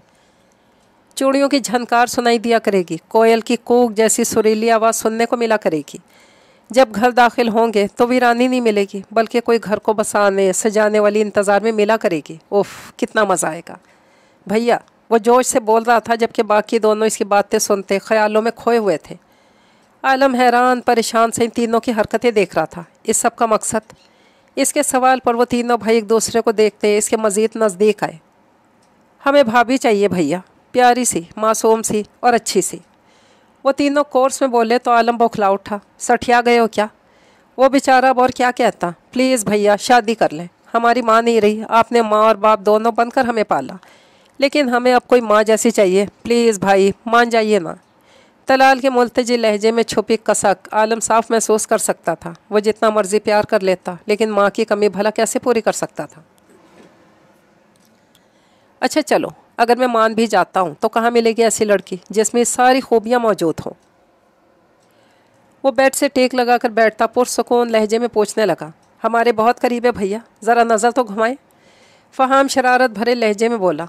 करीब से तो बस तुम 3 नमूने ही नज़र आ रहे हो। वैसे किसकी बात हो रही है? नासमझी से पूछने लगा। आबरू। आंखें फैलाकर इन्हें देखने लगा, जो बहुत आराम से आबरू का नाम ले गए थे और फिर पूरे 1 घंटे बाद वह आबरू को मनाने में कामयाब हो गए थे। पर इसके इस हुक्म के साथ कि आबरू से इजाज़त लो और इस पर कोई दबाव नहीं डाला जाएगा। वो तीनों खुशी से चीखते हुए आलम के गले लगे, फिर आबरू के कमरे की तरफ भागे और न जाने कैसे पर इसे मनाने में कामयाब ठहरे थे। यूँ ठीक 2 दिन बाद इन दोनों का निकाह तय पा चुका था। उन्होंने ढोलकी रखी थी आज घर पर, इसलिए वो तीनों भाई आज अपने सब काम काज छोड़कर घर की सफाइयों में जुटे हुए थे। आलम ऑफिस गया था जबकि आबरू कमरा बंद थी। सहरी भी इसने तलाल से अपने कमरे में ही मंगवा ली थी। वो तीनों भाई सारा काम आपस में बांटकर अपने ज़िम्मे लगा काम करने में मसरूफ़ थे। हाय अम्मा मेरी कमर, जालमो कुछ तो ख्याल करो मेरी कमसिन जवानी का। फ़हाम हाथ में जाला उतारने वाला ब्रश पकड़े स्टूल पे खड़ा होकर दुहाइयाँ दे रहा था। औरतों की तरह बैन करने बंद कर दो तुम फ़हाम। ये जिस चीज़ को तुम कमर कह रहे हो ना, इसको अगर मापा जाए तो कमर नहीं कमरा निकलेगा, और वो भी बड़ा सा। इससे ज़्यादा नाजुक बनने की ज़रूरत नहीं है। तालिम की बात पर फ़हाम तड़प उठा। तुम वैसे ही कह दो भाई कि तुमसे मेरा हुस्न देखा नहीं जाता बस। इसकी बात पर तालिम तंज़िया नज़रों से इसे ऊपर से नीचे तक देखने लगा। क्या देख रहा है, नज़र लगाएगा क्या? वैसे यूँ ख़ुद को गहरी नज़रों से ऊपर से नीचे तक देखता पाकर पूछने लगा। तुम्हारा हुस्न ढूंढ रहा हूँ जो कहीं से नज़र नहीं आ रहा। तंज़िया अंदाज में कहता कपड़ा पकड़ के डस्टिंग करने लगा। काम भी कर लें आप लोग, कब से बातें किए जा रहे हैं बस। मार्बल के फर्श पर पोछा लगाते तलाल ने पल भर को रुक कर तुनक कर इन दोनों से कहा, फिर अपने सांप का काम में मशगूल हो गया। घर के 13 बाथरूम किसने रगड़ रगड़ कर साफ़ किए हैं? हार्पिक की स्मेल मेरे कपड़ों से भी आने लग गई है। अब तो जिस कदर दिल जमी से मैंने बाथरूम चमकाए हैं तो अब भी मुझे कामचोर कह रहा है। ताली मोहल्ले की फसादी आंटियों की तरह हाथ नचा नचा कर बोलता तलाल पे चढ़ दौड़ा। ये जो इस बड़े से क्रीम मैंशन की रोशन दीवारें मज़ीद साफ़ नज़र आ रही हैं ना, इनके पीछे क्या राज है? सारे कमरों, बाथरूमों, लाउंज, किचन, आज की दीवारों से जाला किसने साफ़ किया? इस घर की हर दीवार चीख चीख कर कह रही है वाह क्या बात है फ़हाम की, और तुम कह रहे हो काम भी कर लिया करें। फ़हाम जाले उतारने वाला ब्रश फर्श पे फेंकता दोनों हाथ कमर पर टिका इस पे बरस पड़ा। वो दोनों बेचारे तड़प ही तो उठे थे इस संगीन इल्ज़ाम पर, जबकि तलाल बेचारा सदमे से फर्श पर गिरे जाले को देख रहा था। इसने भी पोछा लगाकर फर्श साफ़ किया था जो फ़हाम ने ब्रश फेंक कर गंदा कर दिया। इसने गर्दन मोड़ी तो सामने नज़र आते मंजर पर इसकी आंखें फैल गई। सामने फर्श पर हार्पिक की बोतल बड़ी शान से उल्टी पड़ी थी। इसकी सारी मेहनत पर हार्पिक फिर गया। भैया, इन दोनों की हरकतों पर बेबसी से चिल्ला उठा। लाउंज के दरवाजे में खड़े आलम ने नफ़ी में सर हिलाते छोटे भाइयों को देखा। वो नमाज पढ़कर फारिग होती बेड पर आ बैठी। जब दरवाज़ा नॉक हुआ, हम अंदर आ सकते हैं? तलाल की आवाज़ पर वो चौंक उठी। आ जाएं। इसकी इजाज़त मिलते ही तीनों भाई एक दूसरे के आगे पीछे कमरे में दाखिल हुए। उनके हाथों में मौजूद डब्बों को इसने हैरत भरी नज़रों से देखा। यहाँ बेड पर रख दें। फ़हाम के पूछने पर सर हिलाते तीनों डब्बे बेड पर रख गए। आबरू ने इन तीनों को एक नज़र देखा जो एक दूसरे को देख रहे थे। ये सब वो इन चीज़ों के मुतालिक पूछने लगी। एक्चुअली मतलब हम तीनों आपसे कुछ कहना चाहते हैं। तालीम की बात पर आबरू ने सर हिलाकर इन्हें बात जारी रखने की इजाज़त दी। आपकी उम्र क्या है? सवाल तलाल की जानिब से आया था। 23 साल। वो धीमे लहजे में बोलती नज़रें झुका गई। अरे वाह, मतलब आप हम दोनों से छोटी, तलाल से बड़ी हैं?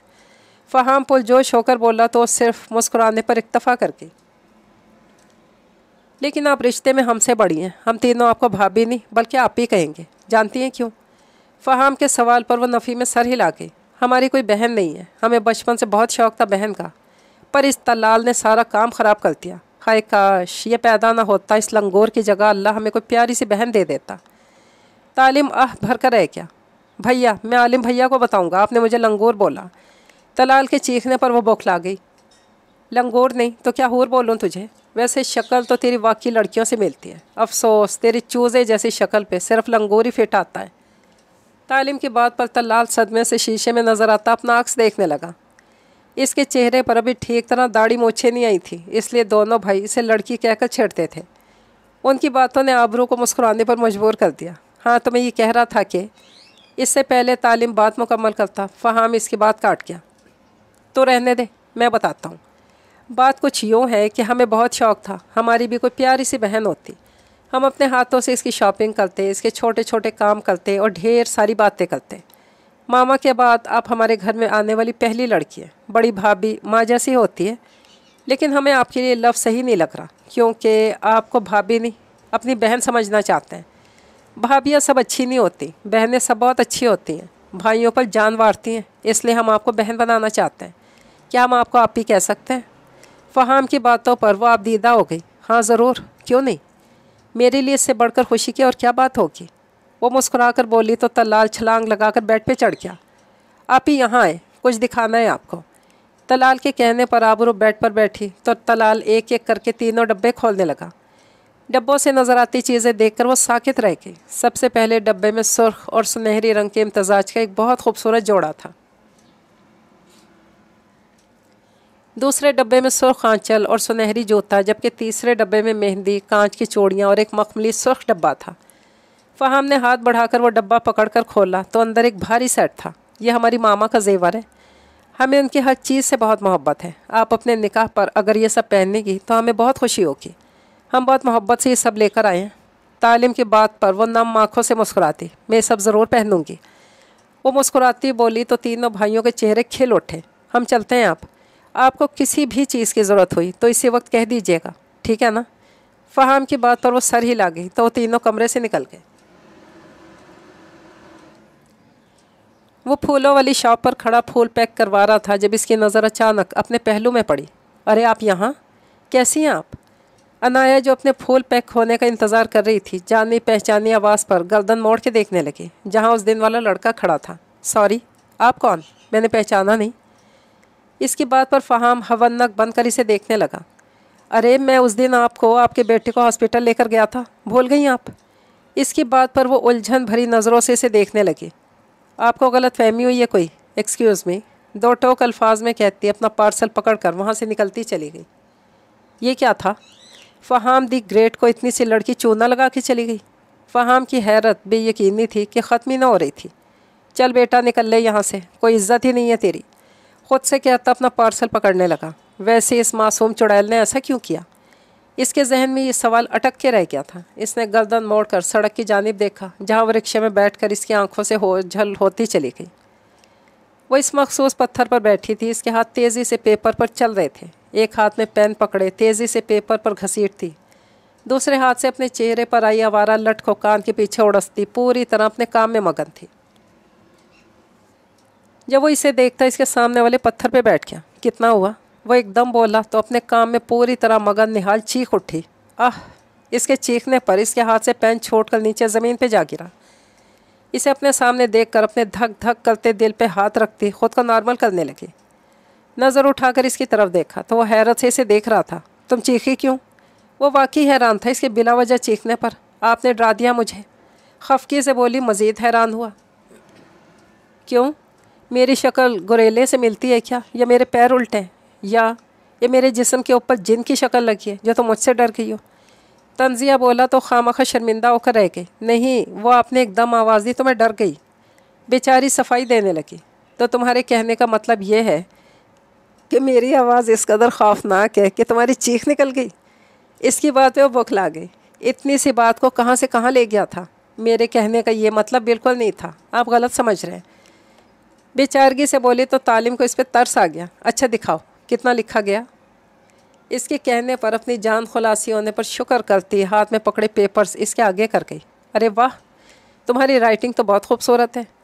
इसकी यूँ तारीफ़ करने पर निहाल की आंखें चमक उठी। क्या सच में आपको पसंद आई? इश्तियाक से पूछने लगी। पुरजोश होती सवाल करने लगी तो तालिम ने मुस्कुराते हाँ में सर हिलाया। हाँ सच में। इसकी बेताबी पर वो मुस्कुरा दिया। मुझे बहुत शौक़ है पढ़ने लिखने का। इसके लहजे से भी साफ पता चल रहा था, पर पढ़ती क्यों नहीं आके? तुम्हें आगे दाखिला लेना चाहिए। इसकी बात पर निहाल की आंखें बुझ सी गईं।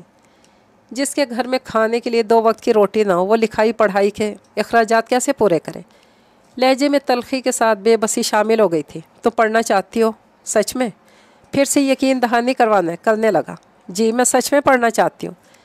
मेरे चाहने से क्या होता है? जब हालात साथ ना दें तो दिल को मारना ही पड़ता है। इसके लहजे में महसूस की जाने वाली बेबसी थी। और अगर हालात साथ देने लगें तो? इसके सवाल पर वो चौंक उठी। अगर ऐसा हो जाए तो कौन काफर पीछे हटेगा? हालांकि वो जानती थी ऐसा मुमकिन नहीं किसी तौर भी। किस सब्जेक्ट में इंटरेस्ट है तुम्हें? पेपर इसके हाथों में वापस पकड़ाता पूछने लगा, इंग्लिश? ये इसका पसंदीदा सब्जेक्ट था। ओके, मैं कल तो नहीं आ सकूँगा, परसों आते इंग्लिश की बुक्स ले आऊँगा, BS की। जब दाखिले खुलेंगे तो तुम्हारा दाखिला भी करवा दूँगा। अभी चलता हूँ क्योंकि मेरे भैया की शादी है तो घर पे काम है बहुत। ये बैग रख लो, तुम्हारे लिए लाया हूँ। अल्लाह हाफिज़।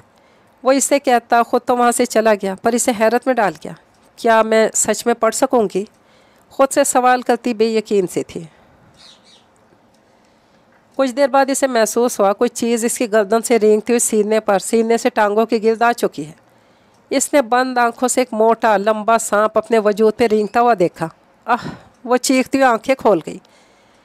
जेल सुनसान पड़ी थी। इसके वजूद के अलावा कमरे में सिर्फ एक सिंगल बेड और इसके साथ छोटा सा टेबल पड़ा था जिस पर एक गिलास और पानी से भरा जग पड़ा था। बस कुछ सेकंड्स में ही वो पसीने में शराबोर हो चुकी थी। खौफ के मारे पूरा वजूद लरजने लगा था। क्या हुआ? एक भारी सर्द आवाज़ इसके कानों से टकराई तो फिर से चीख उठी। हिश, चीखो मत। इसकी सर्द आवाज़ तानिशा की रीढ़ की हड्डी में सनसनाहट दौड़ा गई। मैंने कत्ल नहीं किया, मैं कातिल नहीं हूँ, प्लीज़, मैंने कुछ नहीं किया। बेबसी से कहती फूट फूट कर रोती, मैं जानता हूँ तुम कातिल नहीं हो, यह कत्ल तुमने नहीं किया। ये जुमला तानिशा के समातों से टकराया तो वह रोना भूल कर बेयकीनी से आंखें खोल गई। क्या इसने सही सुना था? कोई था जो इसे बेकसूर मान रहा था, कोई था जो इसका यकीन कर रहा था। क्या सच में? तुम जानते हो, तुम वाकई जानते हो मैंने कत्ल नहीं किया? तुम कैसे जानते हो? वो बेयकीनी से न जाने से सवाल कर रही थी या खुद से।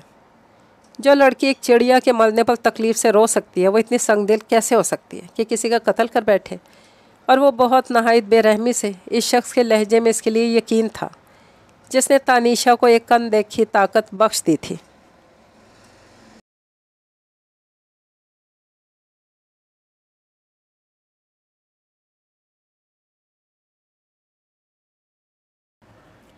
यहाँ आओ, वो तहकम भरे लहजे में बोला तो न जाने किस जादू के ज़ेर असर इसके हुक्म की पैरवी करती जेल की सलाखों के पास आई, जहाँ इसकी जेल के बिल्कुल साथ वाली जेल में वो वजूद था जिससे पहली दफ़ा इसका टकराव हुआ था।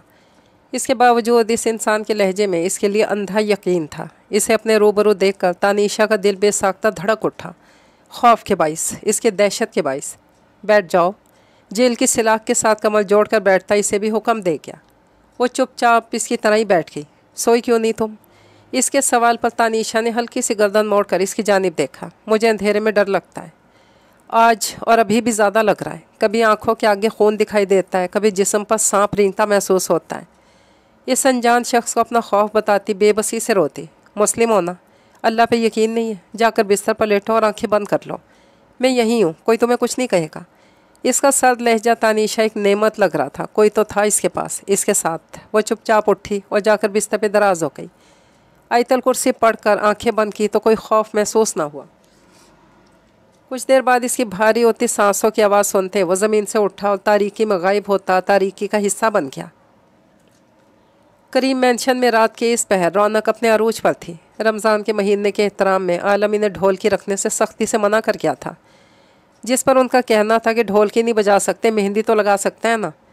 आलम ने उन्हें इनकार नहीं किया था क्योंकि वो चाहता था इसके भाइयों के दिल में कोई अरमान रह ना जाए इसकी शादी को लेकर। वो अपने तमाम शौक़ पूरे कर लें। वो तीनों भाई लकड़ी का झूला फूलों से सजा रहे थे जहाँ बैठकर आलम और आबरू की रस्म होनी थी। आलम को कमरे से निकलते देखकर फ़हाम ने आंखों ही आंखों में तालिम को कोई इशारा किया, जिसे समझकर वो सर हिला गया। ओह शिट यार, इतना अहम काम में किस तरह भूल गया। तालिम की बुलंद आवाज़ पर जहाँ आलम उसकी तरफ मुतवज्जा हुआ वहीं बाकी दोनों भी अपना काम छोड़कर उसे देखने लगे। क्या हुआ? अब कौन सा काम भूल गए तुम? सब कुछ तो हो चुका है यार। फ़हाम लापरवाही से कहता फिर से सजावट में मसरूफ़ हो गया।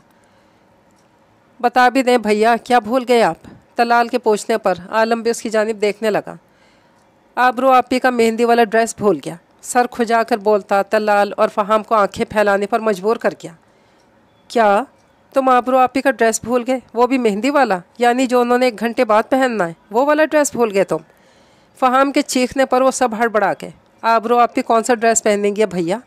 कितने शौक़ से सब कुछ सोचा था, अब क्या होगा? सब ख़राब हो गया भैया। तलाल दुख से बोला तो तालिम शर्मिंदा होकर रह गया। क्या हो गया यार? अगर नहीं आया तो अब जाकर ले आओ। इतना परेशान होने वाली कौन सी बात है? आलम तहम्मुल से बोला तो तीनों इसे देख कर रह गए। परेशान होने वाली बात है भैया, अभी हमारा सजावट वाला इतना ज़्यादा काम पड़ा है, कैसे मैनेज होगा सब कुछ। फ़हाम के लहजे में परेशानी ही परेशानी थी। भैया हम किसी और को बोल देते हैं लाने के लिए। तलाल की बात पर फ़हाम इसे घूरने लगा। कोई और कौन ला कर देगा? उसके सवाल पर तलाल कंधे उचका कर रह गया। अच्छा परेशान मत हो, मैं ले आता हूँ जाकर। आलम ने आसान सा हल पेश किया। क्या सच्ची भैया?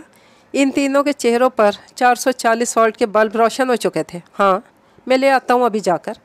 आलम इन तीनों से कहता टेबल पर पड़ी गाड़ी की चाबी पकड़ता बाहर की तरफ बढ़ गया। भैया साथ ज्वेलरी भी लेकर आइएगा मैचिंग वाली। तलाल तेज़ी से पीछे से आवाज़ लगा गया तो आलम ने सर हिला दिया। आलम जैसी लाउंज से निकला वो तीनों खुशी से नाचते जिन्नाती कह लगाने लगे। देखा फ़हाम दी ग्रेट का प्लान। हाय दूल्हे मियाँ अपने पसंद से अपने होने वाली दुल्हन का जोड़ा खरीद देंगे। उफ़ कितना रोमांटिक लग रहा है सुनने में ही। फ़हाम पुरजोश होकर बोला तो बाकी दोनों ने तेज़ी से सर हिलाया। ज़िंदगी में पहली बार तूने कोई अकल वाली बात की है फ़हाम। आजा मेरा भाई, एक जप्फी और एक पप्पी तो बनती है ना। तालिम खुशी से कहता इस पे झपटा तो फ़हाम चीखने लगा। पीछे हट बेशरम इंसान, क्यों मेरी इज्जत ख़तरे में डालता है? चीखता हुआ इसे पीछे धकेल रहा था। फ़हाम भैया इसकी हालत देखता तलाल ज़ोर ज़ोर से हंसने लगा। रुक ज़रा तुझे बताता हूँ। फ़हाम तालिम को पीछे करता तलाल पे झपटा तो अब चीखने की बारी तलाल की थी। कुछ देर बाद वह तीनों ज़मीन पर लेटे पागलों की तरह हंस रहे थे। वो शीशे के सामने बैठी खुद को देख रही थी। मस्टर्ड पैरों को छूता फ्रॉक जिसकी आस्तीन ने दुबके के काम से भरी हुई थी। पेटी पर एक लाइन में बटन्स लगे थे जबकि बाकी फ्रॉक सादा था। दोनों हाथों में गजरे पहन रखे थे। कानों में ताज़ा गुलाब और मोतिये के फूलों से बनी बालियां पहन रखी थी। काली जुल्फ़ों को चोटी में बांध कर सर पे दुपट्टा जमाए हर तरह के सिंगार से पाक वो सादगी की हसीन मूरत लग रही थी। वह नम नज़रों से अपना अक्स देख रही थी। इसे अपने माँ बाप शिद्दत से याद आ रहे थे। आपी कमरे का दरवाज़ा नॉक हुआ तो चौंक कर होश में वापस लौटी। आ जाएं। इसकी इजाज़त पर दरवाज़ा खुला। तीनों भाई अंदर दाखिल हुए। माशाल्लाह आप भी बहुत हसीन लग रही हैं आप। तलाल इसे देखते ही बोल उठा तो धीरे से मुस्कुराती। आलम भैया की पसंद के जोड़े में दमक रही हैं आप। फ़हाम की बात पर वो पलके झुका गई। तुम लोग क्या तंग कर रहे हो मेरी इतनी प्यारी बहन को? पीछे हटो, नज़र लगाओगे क्या? तालिम इन दोनों से कहता आगे बढ़ा। चलें आप ही बाहर चलते हैं। कुछ नेबर्स को इनवाइट किया था हमने, वो आ चुके हैं।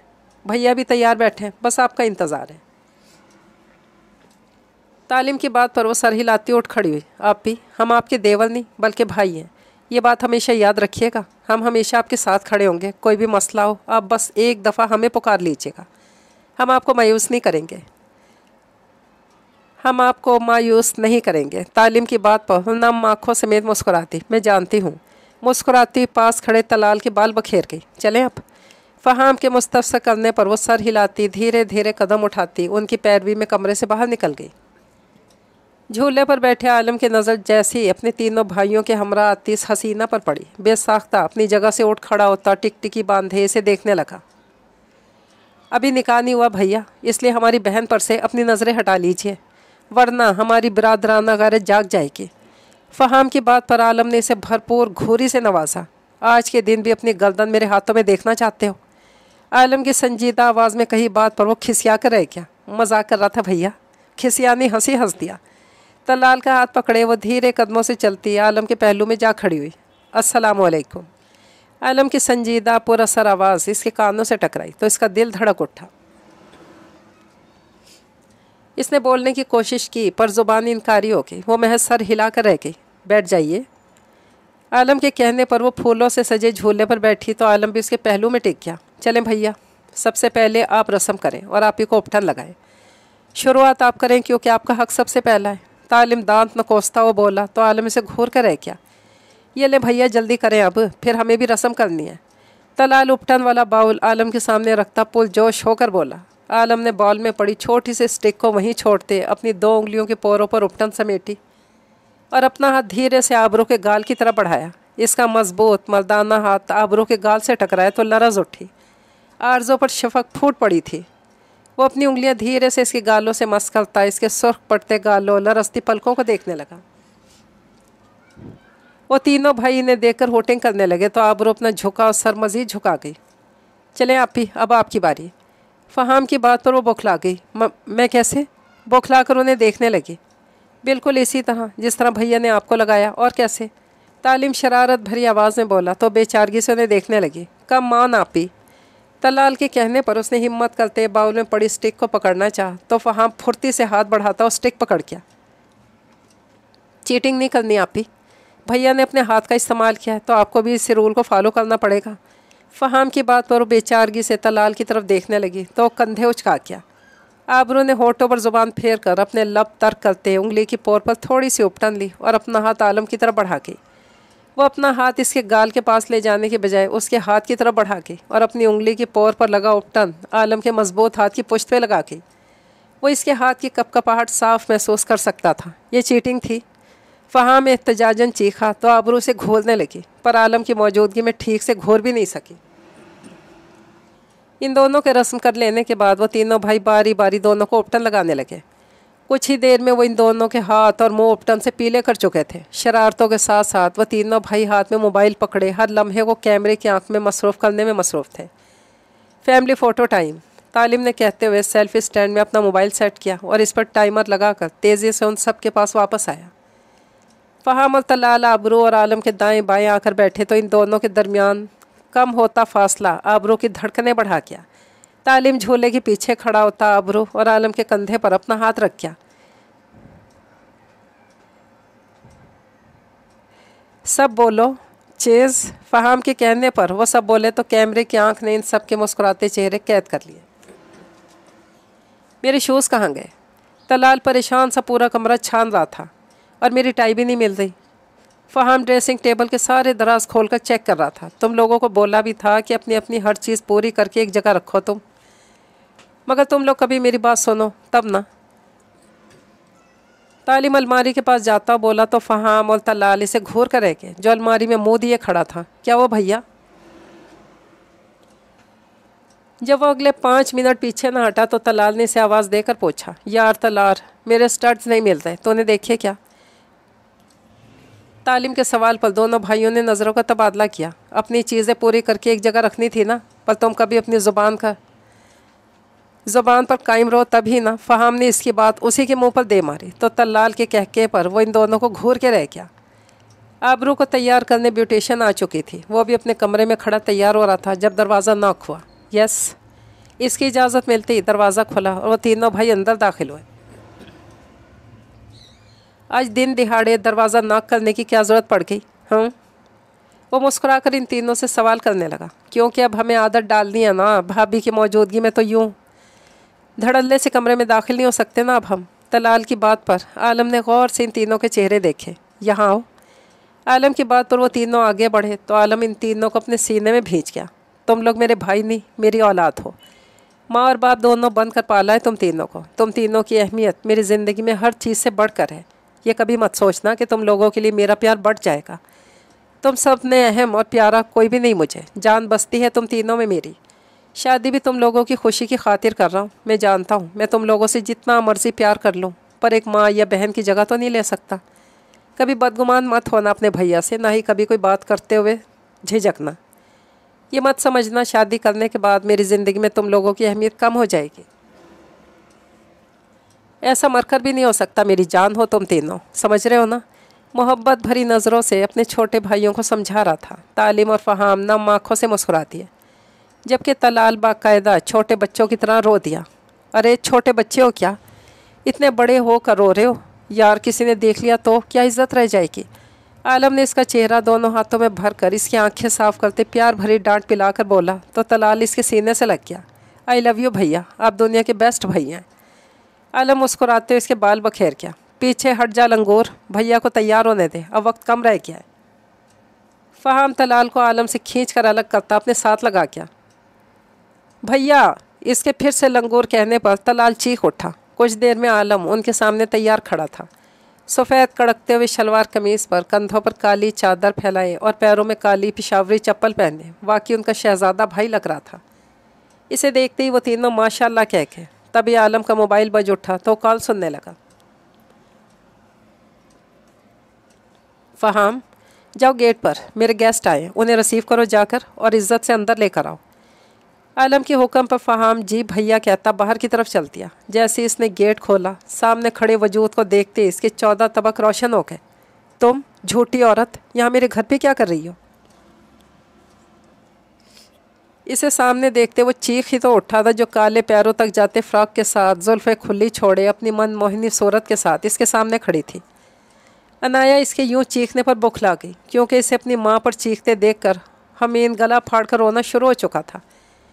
इस दिन वाले प्यारे से बच्चे पर नज़र पड़ती ही फ़हाम का दिल ललचाया, तो बग़ैर कुछ सोचे समझे झुककर इसे अपनी गोद में उठा गया, जिस पर हुमैन और भी ऊंची आवाज़ में रोने लगा। मेरा बेटा दे मुझे।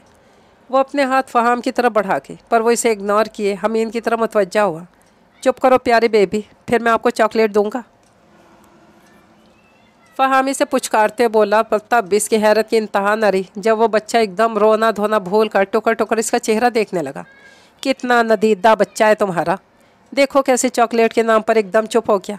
पर कुछ भी कहो, तुम्हारा बेटा है बहुत प्यारा, बल्कि कहीं से भी तुम्हारा बच्चा नहीं लगता। सच बताओ, बच्चा चोर तो नहीं कहीं तुम? ऐसा तो नहीं कि किसी का बच्चा चोरी करके तुम अपनी प्रॉपर्टी समझकर भूल गई इसे?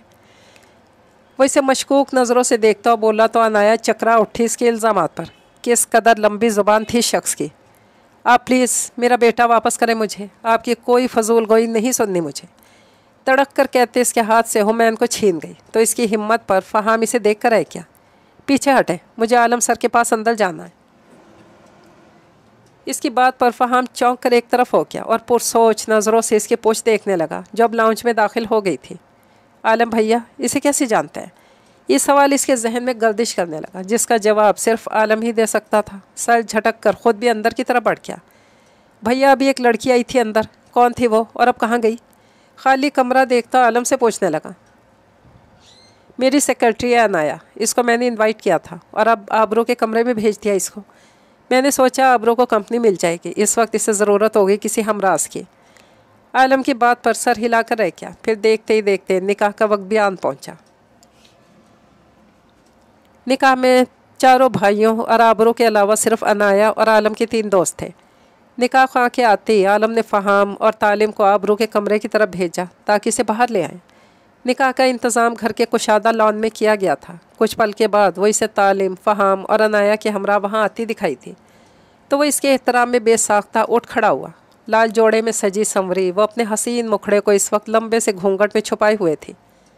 वह आकर जाली के दूसरे पार बैठी तो आलम भी अपनी जगह पर बैठ गया। फिर कुछ ही देर में वो 2 अजनबी लोग निकाह जैसे पाक और अटूट रिश्ते में बन चुके थे। वो लरसती कांपती बेचैनी से अपने दोनों हाथ मसल रही थी। खाना खाने फिर तस्वीरें बनाने के बाद तलाल और अनाया इसे आलम के कमरे में छोड़कर जा चुके थे। इसकी ज़िंदगी में एकदम इतना बड़ा बदलाव आया था कि वो खुद हैरान थी। इसका दिल बेतहाशा घबराने लगा, तो वो चेहरे के आगे पड़ा घूंघट उल्टा के। ठीक इसी वक्त कमरे का दरवाज़ा खुला, तो वो बौखलाती हुई घूंघट वापस चेहरे पर गिरा के आलम अंदर दाखिल हुआ और अपने पीछे कमरे का दरवाज़ा लॉक कर किया। फिर धीरे धीरे बेड की तरफ कदम बढ़ाने लगा। वहीं इसके बेड के करीब आकर बैठा तो आबरू बेसाख्ता खुद में सिमटने लगी। अस्सलाम वालेकुम। इसने भारी आवाज़ में सलाम की तो वो मुंह में ही जवाब देती महज सर हिला गई। कैसी हैं आप? वह हाल पूछने के साथ अपने हाथ इसके चेहरे की तरफ बढ़ाता घूंघट उलट गया। माशाल्लाह। इसके चेहरे पर नज़र पड़ते ही आलम के मुंह से बेसाख्ता ये अल्फाज अदा हुए थे। वो धीरे से इसके लरसते कांपते हाथों को अपने मजबूत भारी हाथों की गिरफ्त में कैद कर किया। इसके हाथों को अपने हाथों में कैद किया। वो इसके चेहरे पर झुकता इसके सभी पेशानी पर अपने तपते हुए लब रख किया। आबरू लरज उठी। निकाह बहुत मुबारक हो मिसेज़ आलम। इसकी पेशानी पर अकीदत के फूल खिलाने के बाद वो इसके कान के करीब झुकता खूबसूरत अल्फाज में खूबसूरत इजहार से नवाज किया। आप मुझे मुबारक नहीं देंगी? वो इसके हाथों को अपने हाथों से सहलाता इसकी झुकी पलकों को देखते हुए पूछने लगा, तो महज एक पल के लिए पलकों की बाड़ उठाकर इसकी आंखों में झांकने लगी। आपको भी निकाह मुबारक। धीरे से बोलती फिर से अपना सर झुका के।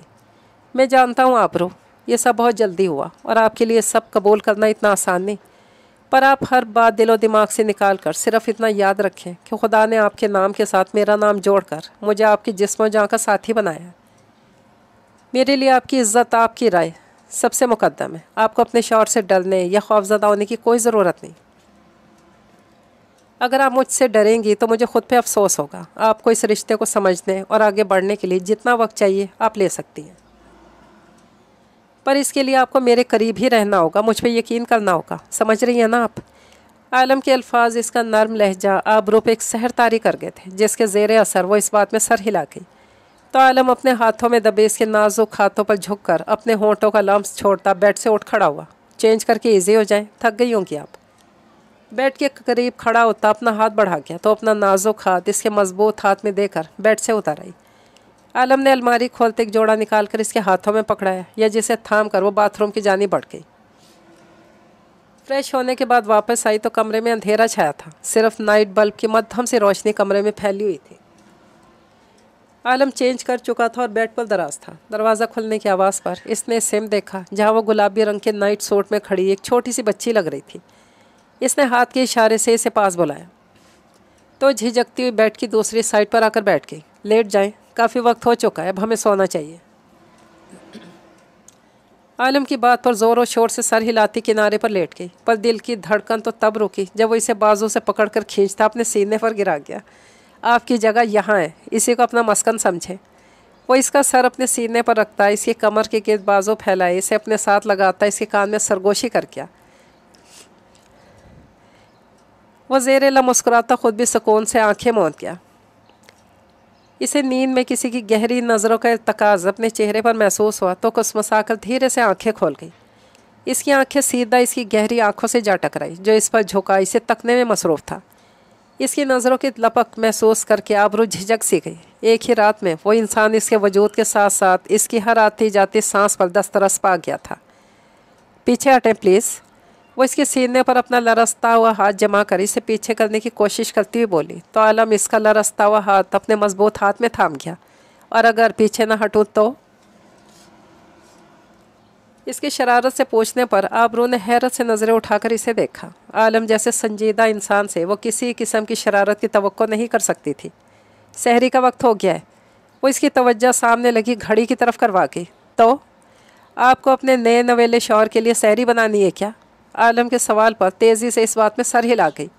पर मैं तो ऐसा जुल्म नहीं कर सकता कि मेरी नई नवेली दुल्हन, जिसके हाथों की मेहंदी भी अभी ताज़ा है, इससे खाना बनवाऊँ। आलम भारी आवाज़ में कहता इसके हिनाई हाथ को थाम कर अपनी नाक के करीब ले जाता गहरी सांस भरने लगा। वो मेहंदी की महक को अपनी सांसों में उतारने लगा। आलम प्लीज़।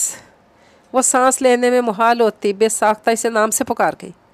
आलम इसकी पेशानी पर बिखरे बाल हटाकर इसकी पेशानी पर झुकता वहाँ अपने लब रख गया। इसके पाक लम्ब से सुकून महसूस करती आबरू आंखें मूंद गई। एक बात हमेशा याद रखिएगा आबरू। आबरू का हाथ अपने दिल के मुकाम पे रख गया। आपको अपनी इज्जत बनाया मैंने, पूरे दिलो जान से अपना बनाया, और आपसे भी यही उम्मीद करता हूँ। आप समझ रही हैं ना? इसके सवाल पर बेसाख्ता इस बात में सर हिला गई। चलें उठ के फ्रेश हो जाएं, फिर बाहर चलते हैं। वो निकम्मे सहरी बना चुके होंगे। वो इसे कहता उठा तो वो भी दुपट्टा गले में डालती बाथरूम की तरफ बढ़ गई। ज़हे नसीब, ज़हे नसीब। इन दोनों को साथ आते देखकर फ़हाम चहक उठा। इसकी बात पर आबरू झेंप उठी तो आलम घूर कर रह गया, जिसका आज फ़हाम ने कोई ख़ास असर नहीं लिया था। वेलकम आपी। इसे देखकर वो तीनों इकट्ठे बोले तो आबरू मुस्कुराकर सर हिला गई।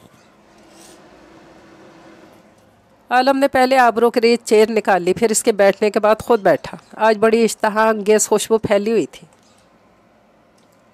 आलम ने बैठती डाइनिंग टेबल पर नज़र दौड़ा कर कहा, आज आबरू आपी की एज़ मिसेज़ आलम पहली सहरी है, इसलिए हमने ख़ास एहतमाम करने की कोशिश की है। तलाल ने पुरजोश होकर बताया तो आबरू उनकी मोहब्बतों पर मुस्कुरा कर रह गई। आलम ने आबरू की प्लेट में चिकन चने डाले तो वो पूरी के साथ खाने लगी। तो फिर बताइए आपी, कैसे लगे आपको?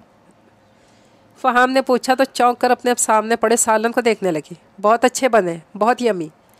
मुस्कुरा कर बोली, इससे वाकई बहुत मज़ा आ रहा था खाने का। लग ही नहीं रहा था कि लड़कों ने सब बनाया। अरे आपी, मैं खाने के मुतालिक नहीं, आलम भैया के बारे में पूछ रहा हूँ। आपको आलम भैया कैसे लगे? फ़हाम के सवाल पर पानी पीते आबरू को ज़ोर का फंदा लगा, बुरी तरह खांसने लगी। आलम ने जल्दी से पानी के गिलास के मुँह से लगाया और साथ ही साथ फ़हाम को भरपूर घूरी से नवाजा। वो नॉर्मल हुई तो कंफ्यूज होकर सबको देखने लगी। अच्छे हैं, धीमी सी आवाज़ में बोलकर अपनी प्लेट पर झुक गई। हैं? इतना बड़ा जुल्म? खाना बहुत अच्छा था और भैया सिर्फ अच्छे हैं। इतना खुल्लम खुल्ला तजाद क्यों भाई? तालिम ने भरपूर ड्रामाई अंदाज में पूछा तो बेबसी से आलम की तरफ देखने लगी। चुपचाप सहरी करो, खबरदार अगर अब मुझे किसी की भी आवाज़ आई तो। आलम की संजीदा तंबीह पर वो सब मुंह बसोर कर अपनी अपनी प्लेट पे झुक गए। वो अपने मखसूस पत्थर पे बैठी नोट्स बना रही थी जब वो इसके सामने आ बैठा। ज़रा भी हैरान नहीं हुई, अब तो वो इसे इसकी आहट से पहचान जाया करती थी। कैसी हो? इसके सवाल पर निहाल ने ज़रा सा सर उठाकर इसकी तरफ देखा। बहुत अच्छी हूँ, मुस्कुरा कर फिर से नोट्स पर हाथ चलाने लगी। इसके कॉन्फिडेंस भरे जवाब पर वो इसे देख के रह गया। ये लो। इसकी आवाज़ पर निहाल ने सर उठाकर इसकी जानिब देखा तो वो एक बैग इसकी तरफ बढ़ा रहा था। निहाल ने नासमझी से उसकी तरफ देखा। पकड़ लो, यकीन करो इसमें खुदकश बम मौजूद नहीं जो तुम्हें राख कर देगा। इसकी बात पर निहाल खिफ़त ज़दा होती इसके हाथ से बैग थाम गई। अब खोल के भी देखो यार, सिर्फ पकड़कर घोलने को नहीं बोला मैंने। तालिम ने इसे यूं ही बैग पकड़े देखकर बोला तो नासमझी से इसे देखकर सर हिलाती बैग खोलने लगी। बैग के अंदर नज़र पड़ते ही इसकी आंखें चमक उठी। वो बैग में मौजूद एक एक किताब को हाथों से छू कर देखने लगी। ये किसकी है? आंखों में इश्तियाक लिए पूछने लगी। ये तुम्हारी है? वो इसके चमकते हुए चेहरे पर नज़र डालकर बोला तो बेयकीनी से उसे देखने लगी, जिस पर महज सर हिला क्या। आप बहुत बहुत अच्छे हैं, बहुत ज़्यादा अच्छे। इसे समझ नहीं आ रहा था कि सामने बैठे इंसान का शुक्रिया किस तरह अदा करे। इसे किताबों से इश्क था और इसका इश्क इसकी दस्तरस से हमेशा दूर रहा था, क्योंकि इसके पास किताबें ख़रीदने के लिए पैसे नहीं होते थे।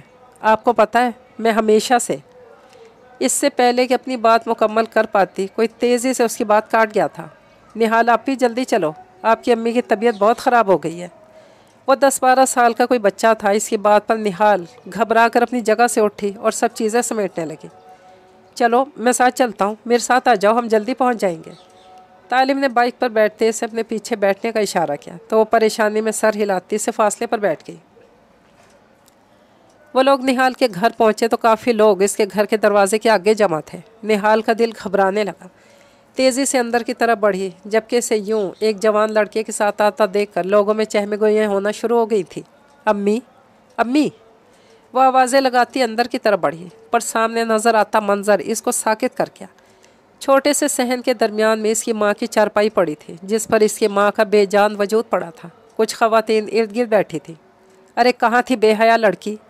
शक्ल से कैसी मासूम दिखती थी और अब कैसे जवान जहान लड़के के साथ फरार थी। माँ बिस्तर पे पड़ी थी, बेटी आशी के साथ रंगरलियाँ मना रही थी। इन हरकतों की वजह से इसकी माँ सदमा लेकर मर गई। अरे माँ को मार दिया इसने अपनी आवारा आदत की वजह से।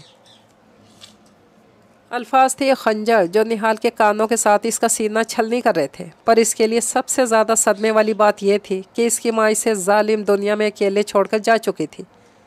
अम्मी, वो चीख कर अपनी माँ को पुकारती होश हवास से बेगाना होती चली गई। वह आज आलम के ऑफिस आया हुआ था। आते इसने ऑफिस वर्कर्स को घुमा के रख दिया था। इसे जिस इंसान की तलाश थी वो अब तक आया नहीं था, इसलिए बाकी सबकी शामत आई हुई थी। अभी वो मैनेजर का दिमाग खपा रहा था जब तालिम की कॉल आ गई। हाँ बोल, किसको कॉल की? फ़ोन उठाकर कान से लगा गया। ऐनक वाले जिन को। क्या नाम था इसका? हाँ याद आ गया, जकोटा जिन। तालिम की फजूल बकवास पर फ़हाम ने खा जाने वाली नज़रों से मोबाइल को देखा। जल्दी बकवास कर, क्या काम पड़ गया तुझे जिसके लिए तूने बादशाह सलामत को याद किया है? फ़हाम रोबदार अंदाज में कहता टांग पे टांग चढ़ा गया था। बादशाह सलामत कहना यह था कि आते हुए टमाटर हरा धनिया लेते हुए आइएगा, और अगर आपकी शान में गुस्ताखी ना हो तो मेरी बात कान खोलकर सुन लें। आज बाथरूम साफ़ करने की आपकी बारी है, इसलिए वक्त पे घर तशरीफ़ ले आइएगा। मुँह धो रखो, मैं नहीं करूँगा बाथरूम साफ़, अब तलाल की बारी है। तुम लोग हर दफ़ा बेईमानी कर जाते हो मेरे साथ। वो तड़प ही तो उठा था बेचारा, जबकि मैनेजर मुंह खोले अपने बॉस की बातें सुन रहा था। आप यहाँ से तशरीफ़ ले जाएं, मेरा हसीन मुखड़ा क्या देख रहे हैं? फ़हाम की तंज़िया बात पर वो हड़बड़ा कर ऑफिस से निकला, जबकि फ़हाम अपने दिमाग में उन चीज़ों की लिस्ट बनाने लगा जो उसे घर वापसी पर लेकर जानी थी। कोई इज्जत ही नहीं है फ़हाम तेरी। बंदा पूछे अब दी हैंडसम, दी ग्रेट फ़हाम ये छोटे छोटे काम करता अच्छा लगेगा? कदर ही नहीं मेरी कोई। सही कहा है किसी ने कि असली हीरे की पहचान सिर्फ जौहरी को ही होती है। कब आएगा कोई ऐसा जौहरी जिसे मुझ जैसे हीरे की पहचान होगी? वो गमगीन सा खुद से ही मुकालमाबाजी कर रहा था जब दरवाज़ा नॉक हुआ। मैं आई कम इन सर। सुरीली से आवाज़ पर वो जल्दी से सीता होकर बैठा। इसे जाने क्यों यह आवाज़ जानी पहचानी से लग रही थी। यस। इसकी इजाज़त मिलते ही मुकाबिल दरवाज़ा खोलकर अंदर आ गया। तुम? इस 2 नंबर लड़की को सामने देखकर फ़हाम चीख उठा। इसके यूँ एकदम चीखने पर अनाया घबरा उठी। तो मेरा मतलब है आप यहाँ क्या कर रही हैं मिस 2 नंबर खातून? वो एकदम कुर्सी से उठते इस पे चढ़ दौड़ा। 2 नंबर खातून? वो हैरत बेयकीनी से अपने लिए मुंतखब नाम को दोहरा रही थी। सच सच बताएं, कहीं आप बच्चा चोर तो नहीं? इसीलिए मुझे देखकर पहचानने से इनकारी हो जाती हैं। क्या?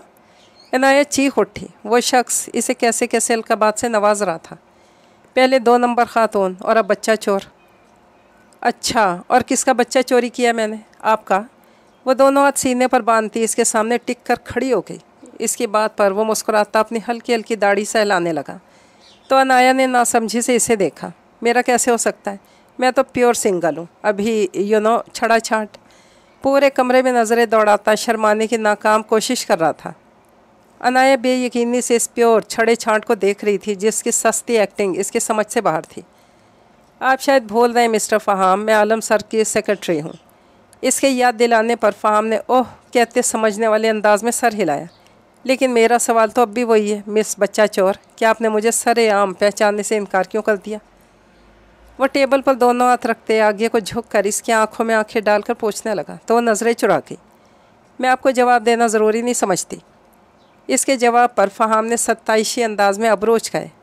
पर आपको जवाब देना पड़ेगा मिस बच्चा चोर, क्योंकि इस वक्त मैं आपका बॉस हूँ और मेरा एम्प्लॉई बॉस को जवाब दे होता है। इसकी बात पर अनाया लब भींच कर रह गई। सबसे पहले तो प्लीज़ मुझे इन अजीबो गरीब नामों से पुकारना बंद करें। अनाया नाम है मेरा, और दूसरी बात मैं नहीं चाहती थी कोई मुझे आपके साथ देखकर गलत मतलब ले। इसकी बात पर फ़हाम सर हिलाने लगा। ठीक है, मान लिया, पर हमीन का अस्पताल भी तो मैं ही लेकर गया था ना आपके। तब कोई गलत मतलब नहीं ले सकता था क्या? इसके सवाल पर अनाया का दिल किया अपना सर पीट ले। तब मेरी मजबूरी थी सर, मुझे इस दुनिया में अपने बेटे से ज़्यादा अजीज़ कुछ भी नहीं। इसकी जान की खातिर मैं हर ख़तरा मोल ले सकती हूँ। इसकी बात पर फ़हाम ने मुतासिर कुन नज़रों से अपने सामने मौजूद छोटी सी लड़की को देखा। बस एक आखिरी सवाल। इसकी बात पर अनाया आंखें घुमा कर रह गई। पूछिए। वो जानती थी इसके मना करने पर कौन सा इसने मना हो जाना था। हमें आपका सगा बेटा है क्या? इसके सवाल पर अनाया का दिल किया अपना सर पीट ले। जी सर, मेरा सगा बेटा है। अब प्लीज़ हम काम की बात कर सकते हैं। तंग आकर बोली तो बिलाखिर फ़हाम को इस पर तरस आ गया और सर हिलाकर काम की तरफ मुतवज्जा हो गया। अल्फाज थे ये खंजर जो निहाल के कानों के साथ इसका सीना छलनी कर रहे थे। पर इसके लिए सबसे ज़्यादा सदमे वाली बात यह थी कि इसकी माँ इसे जालिम दुनिया में अकेले छोड़कर जा चुकी थी। अम्मी, वो चीख कर अपनी माँ को पुकारती होश व हवास से बेगाना होती चली गई। इसे जब से होश आया था वो साकित बैठी थी। इसकी माँ को दफनाया जा चुका था।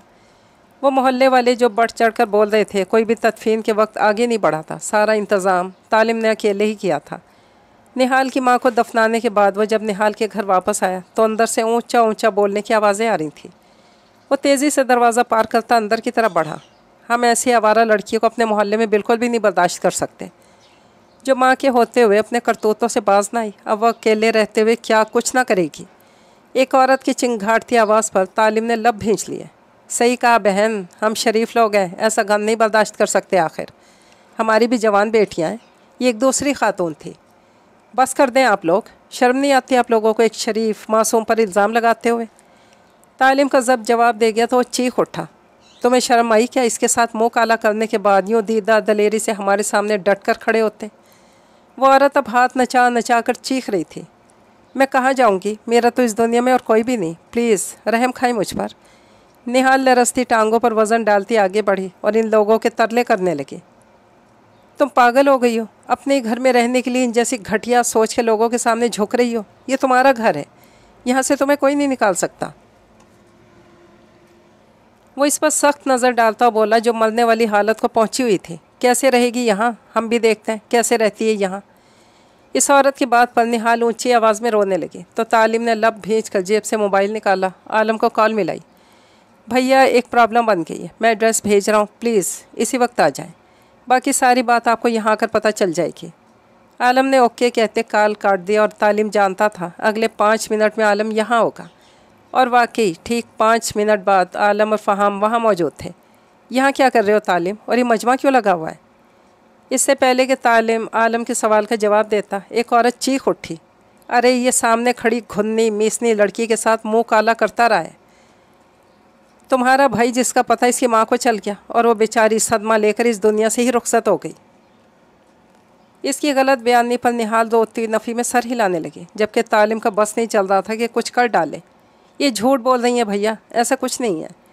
बेबसी से बुरी तरह रोती हुई निहाल को देखकर आलम से बोला, मुझे अपनी तरबियत पे पूरा भरोसा है। मैं जानता हूँ मेरे बच्चे कोई गिरी हुई हरकत नहीं कर सकते। तो मुझे पूरी बात बताओ तालिम। तालिम के कंधों पर दोनों हाथ रखता बोला तो इसने सर हिलाते पूरी बात बतानी शुरू की। आप लोगों को शर्म नहीं आती एक मासूम के साथ यूँ करते हुए? अल्लाह से खौफ महसूस नहीं होता? किसी बेगुनाह पर बोहतान बांधते हुए वो इन सब लोगों को गुस्से से कहता, रोते निहाल के पास गया और इसके सर पर हाथ रख गया। चुप करो बेटा, मैं आपके साथ कोई नाइंसाफ़ी नहीं होने दूंगा।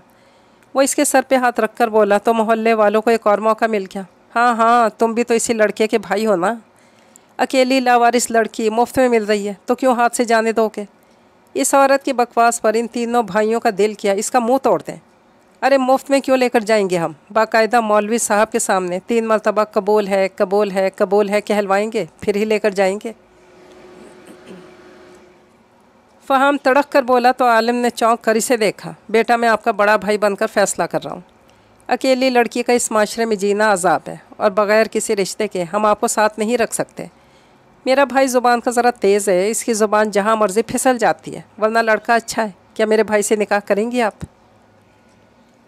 आलम की बात पर निहाल ने एक बेबस निगाह अपने इर्द गिर्द डाली, जहाँ कोई भी इसको पल के लिए भी बर्दाश्त करने को तैयार नहीं था। वाकई अकेली लड़की का क्या मुकाम था इस माशरे में? जगह जगह भेड़िए निकलने को तैयार खड़े थे। वो नम आँखों से इस बात में सर हिला गई तो आलम मुस्कुरा दिया, क्या तुम तैयार हो फ़हाम? आलम के सवाल पर फ़हाम और तालिम दोनों ने फटी फटी नज़रों से पहले आलम को देखा, फिर एक दूसरे को। क्या तुम तैयार हो फ़हाम? आलम के सवाल पर फ़हाम और तालिम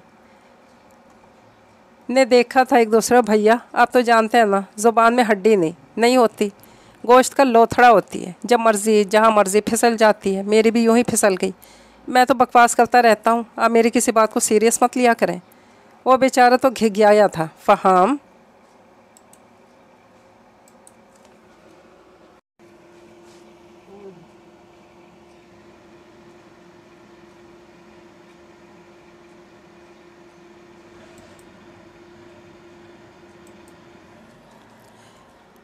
जी भैया, वो मरी मरी आवाज़ में बोलता बेबसी से तालिम की जानिब देखने लगा, जो इसे खा जाने वाली नज़रों से देख रहा था।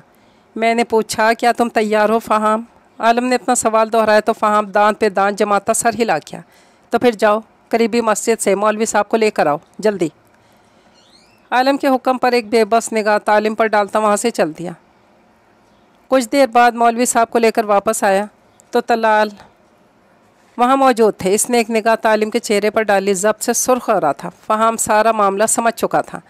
वो किसी तरह आलम की गलतफहमी दूर करना चाहता था, पर इसकी हिम्मत ही नहीं पड़ रही थी। आलम मौलवी साहब को लेकर अंदर कमरे में चला गया, जहाँ निहाल मौजूद थी। आबरू भी निहाल के पास थी। तालिम सर हाथों में गिराए बैठा था। फ़हाम थोक निगलता इसके पास जाकर बैठ गया। सुन तालिम। इसके पुकारने पर तालिम ने खूनखार नज़रों से इसकी जानिब देखा तो इसकी यूँ देखने पर फ़हाम ने थोक निकला, तू चुप रह, बस मुझे तेरी कोई बात नहीं सुननी, क्योंकि तेरी ज़ुबान फिसल गई तो मेरा हाथ नहीं रुकेगा।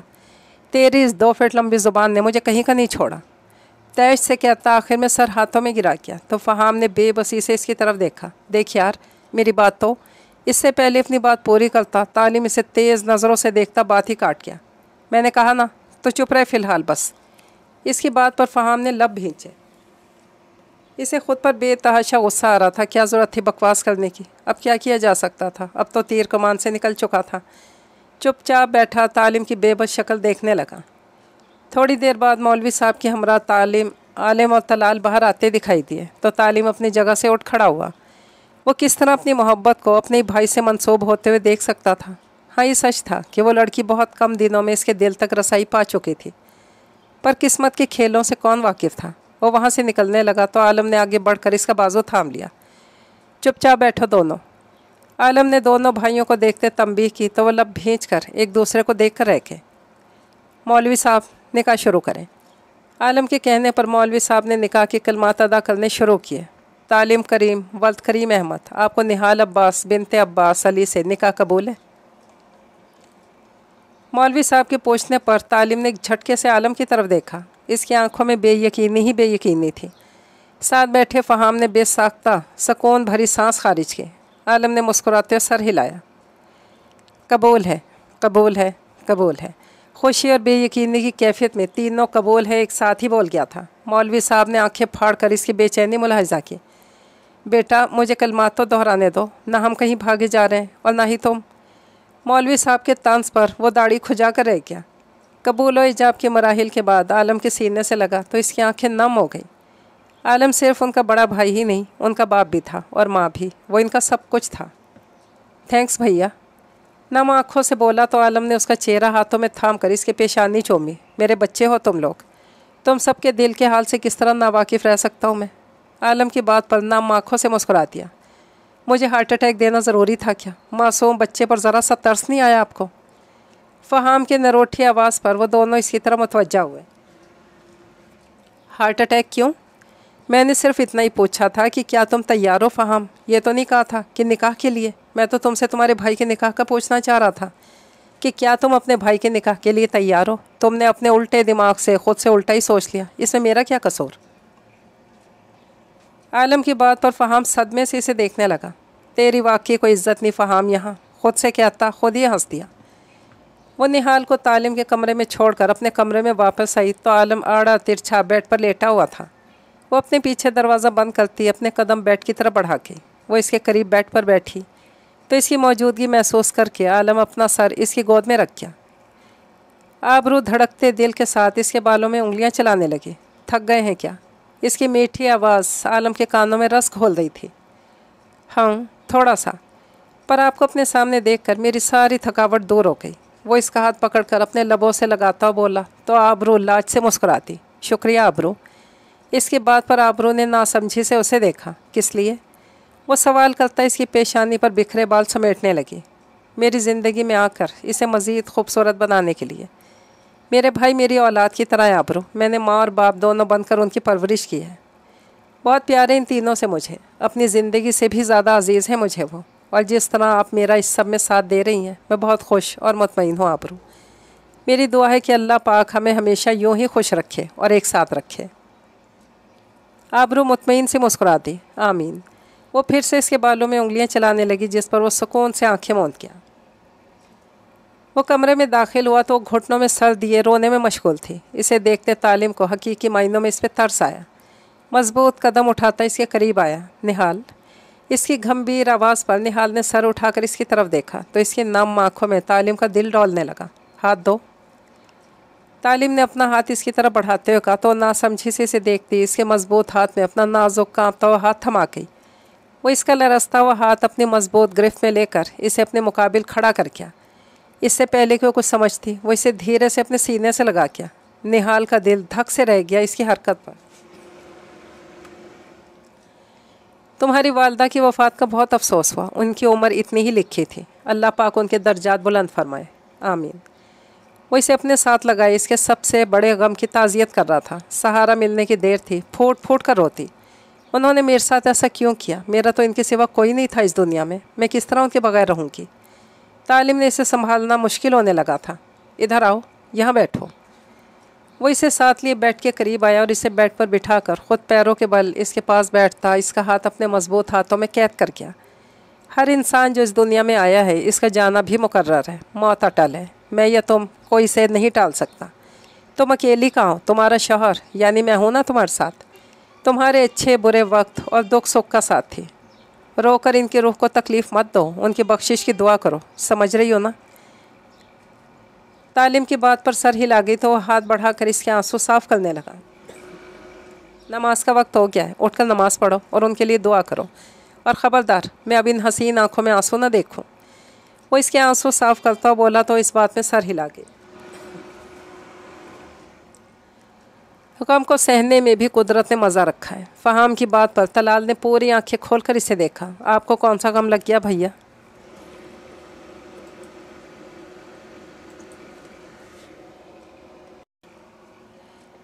इसके सवाल पर फ़हाम सीधा होकर बैठा। हाय छोटे, तुम नहीं समझोगे कंवारे का दुख। दुखी लहजे में कहते अपने ना नज़र आने वाले आंसू भी साफ कर डाले। तौबा भैया, आप तो ऐसे बिहेव कर रहे हैं जैसे उम्र गुजर गई आपकी। इसके शोधेपन पर तलाल ने अफसोस करते इसे देखा। अरे तुम बच्चे क्या जानो जवान कंवारे का दुख। चल फ़हाम, 2 पैग मार और भूल जा। खुद से कहते फ़हाम ने सामने रखे जग से जाम शीरी गिलास में उंडेला और गिलास नज़ाकत से लबों से लगा लिया। तलाल ने हैरत से इसे देखा जो जाम शीरी का चौथा गिलास पी रहा था। तलाल ने इसे देखते नफ़ी में सर हिलाया जैसे कह रहा हो कि आपका कुछ नहीं हो सकता। करीम मेंशन में इस वक्त सहरी का दौर चल रहा था। 4 मर्दों के साथ 2 औरतों का भी इजाफा हो चुका था।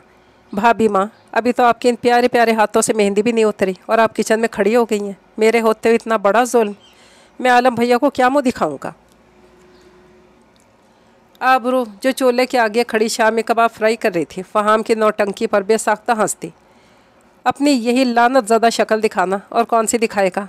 फ्रिज से पानी की बोतल निकालते तालिम ने लुकमा दिया तो फ़हाम इसे घूर के रह गया। तालिम मियाँ, तुम्हारी नई नवेली दुल्हन भी यहाँ मौजूद है। अगर चाहते हो कि पहले दिन इस बेचारे के सामने तुम्हारी इज्जत नीलाम ना हो तो चुप करके यहाँ से खिसक जाओ। शाबाश। तालिम ने फ़हाम को भरपूर घूरी से नवाजा जिसकी नॉन स्टॉप ज़ुबान पूरी स्पीड से चल रही थी। वो जानता था ये वाकई इसकी इज्जत का कबाड़ा कर देगा, इसलिए चुप रहा। इसके यूं खामोश रहने पर आबरू को फिर से हंसी आने लगी। चलो फ़हाम, ये बर्तन टेबल पर रखो जाकर। वो पराठा तवे पर डालती इसे बर्तन रखने का कहने लगी। जो हुक्म भाभी माँ। सीने पर हाथ रखते झुक कर बोला तो इसकी हरकत और तर्ज तखातों पर वो झींप उठी। वो सब सहरी के लिए टेबल पर बैठे थे। आज इनमें एक और वजूद का इजाफा हो चुका था। घबराई सी तालिम के पहलू में बैठी थी। वाह भाभी वाह, आपके हाथों में तो जादू है। इतने लजीज पराठे मैंने आज तक नहीं खाए। हमें तो इस मोटे फ़हाम के हाथों के बदमज़ा पराठे खाने को मिलते थे जो देखने में ऑस्ट्रेलिया का नक्शा लगते थे और खाते हुए जायका कच्चे आटे और घी का आता था। तालिम की बात पर फ़हाम को तो सदमा ही लग गया। कितना तोता चशम इंसान है तो तालिम। वो तो ही था जो मेरे तरले कर करके मुझसे पराठे बनवाता था और 3-3 खा जाता था मज़े मज़े में। और तो ये भी कहता था कि फ़हाम, तुम जैसा पराठा कोई बना ही नहीं सकता। अब किस तरह अपनी ज़ुबान से फिर गया तो। इस बेचारे का सदमा तो ख़त्म होने में ही नहीं आ रहा था। हाँ तो मैंने सच ही तो कहा था, तुम जैसा पराठा कोई नहीं बना सकता। अरे भाई, कोई इस कदर बदजायका पराठा बना भी किस तरह सकता है तुम्हारे अलावा। वो मज़े से कहता अपने सामने रखे पराठे से लुत्फ़अंदोज़ हो रहा था, जबकि फ़हाम तो बोलने के लायक ही ना रहा था। दोस्त दोस्त ना रहा, प्यार प्यार ना रहा। फ़हाम दुख से कहता अपनी प्लेट पे झुक गया। इसकी हालत देखते सब हंसी रोकने की कोशिश में बेहाल हो रहे थे। आलम के लबों पर भी मुस्कुराहट झलक गई। वो नफ़ी में सर हिला कर रह गया। फ़हाम आलम के ऑफिस से निकलने लगा जब इसने पीछे से इसे आवाज़ दे डाली। जी भैया। वो फ़ौरन आलम की तरफ पलटा। मिस अनाया का नंबर बन जा रहा है, 3 दिन से ऑफिस भी नहीं आ रही। नियाजी साहब वाले प्रोजेक्ट की फ़ाइल उनके पास है, क्या तुम उनके घर जाकर मुझे वो फ़ाइल ला दोगे प्लीज़। फ़हाम को आलम की बात सुनकर याद आया कि वाकई अनाया ऑफिस नहीं आ रही थी। प्लीज़ बोलकर शर्मिंदा क्यों कर रहे हैं भैया, आप मुझे उनका एड्रेस दें, मैं जाकर ले आता हूँ। मुस्कुरा कर बोला तो आलम को इत्मीनान हुआ। आलम ने इसे एड्रेस सेंड किया तो वह ऑफिस से निकल आया।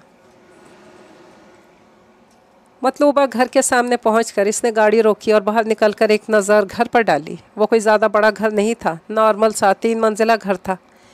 फ़हाम ने अपने कदम दरवाजे की तरफ बढ़ा दिए। जैसे इसने दरवाज़ा नॉक करने के लिए हाथ बढ़ाया, दरवाज़ा खुद ब खुद खुलता चला गया। वो मुंह उठाकर ऐसे अंदर नहीं जा सकता था, वहीं दरवाजे पर रुक गया। अंदर से किसी बच्चे के रोने की आवाज़ आ रही थी।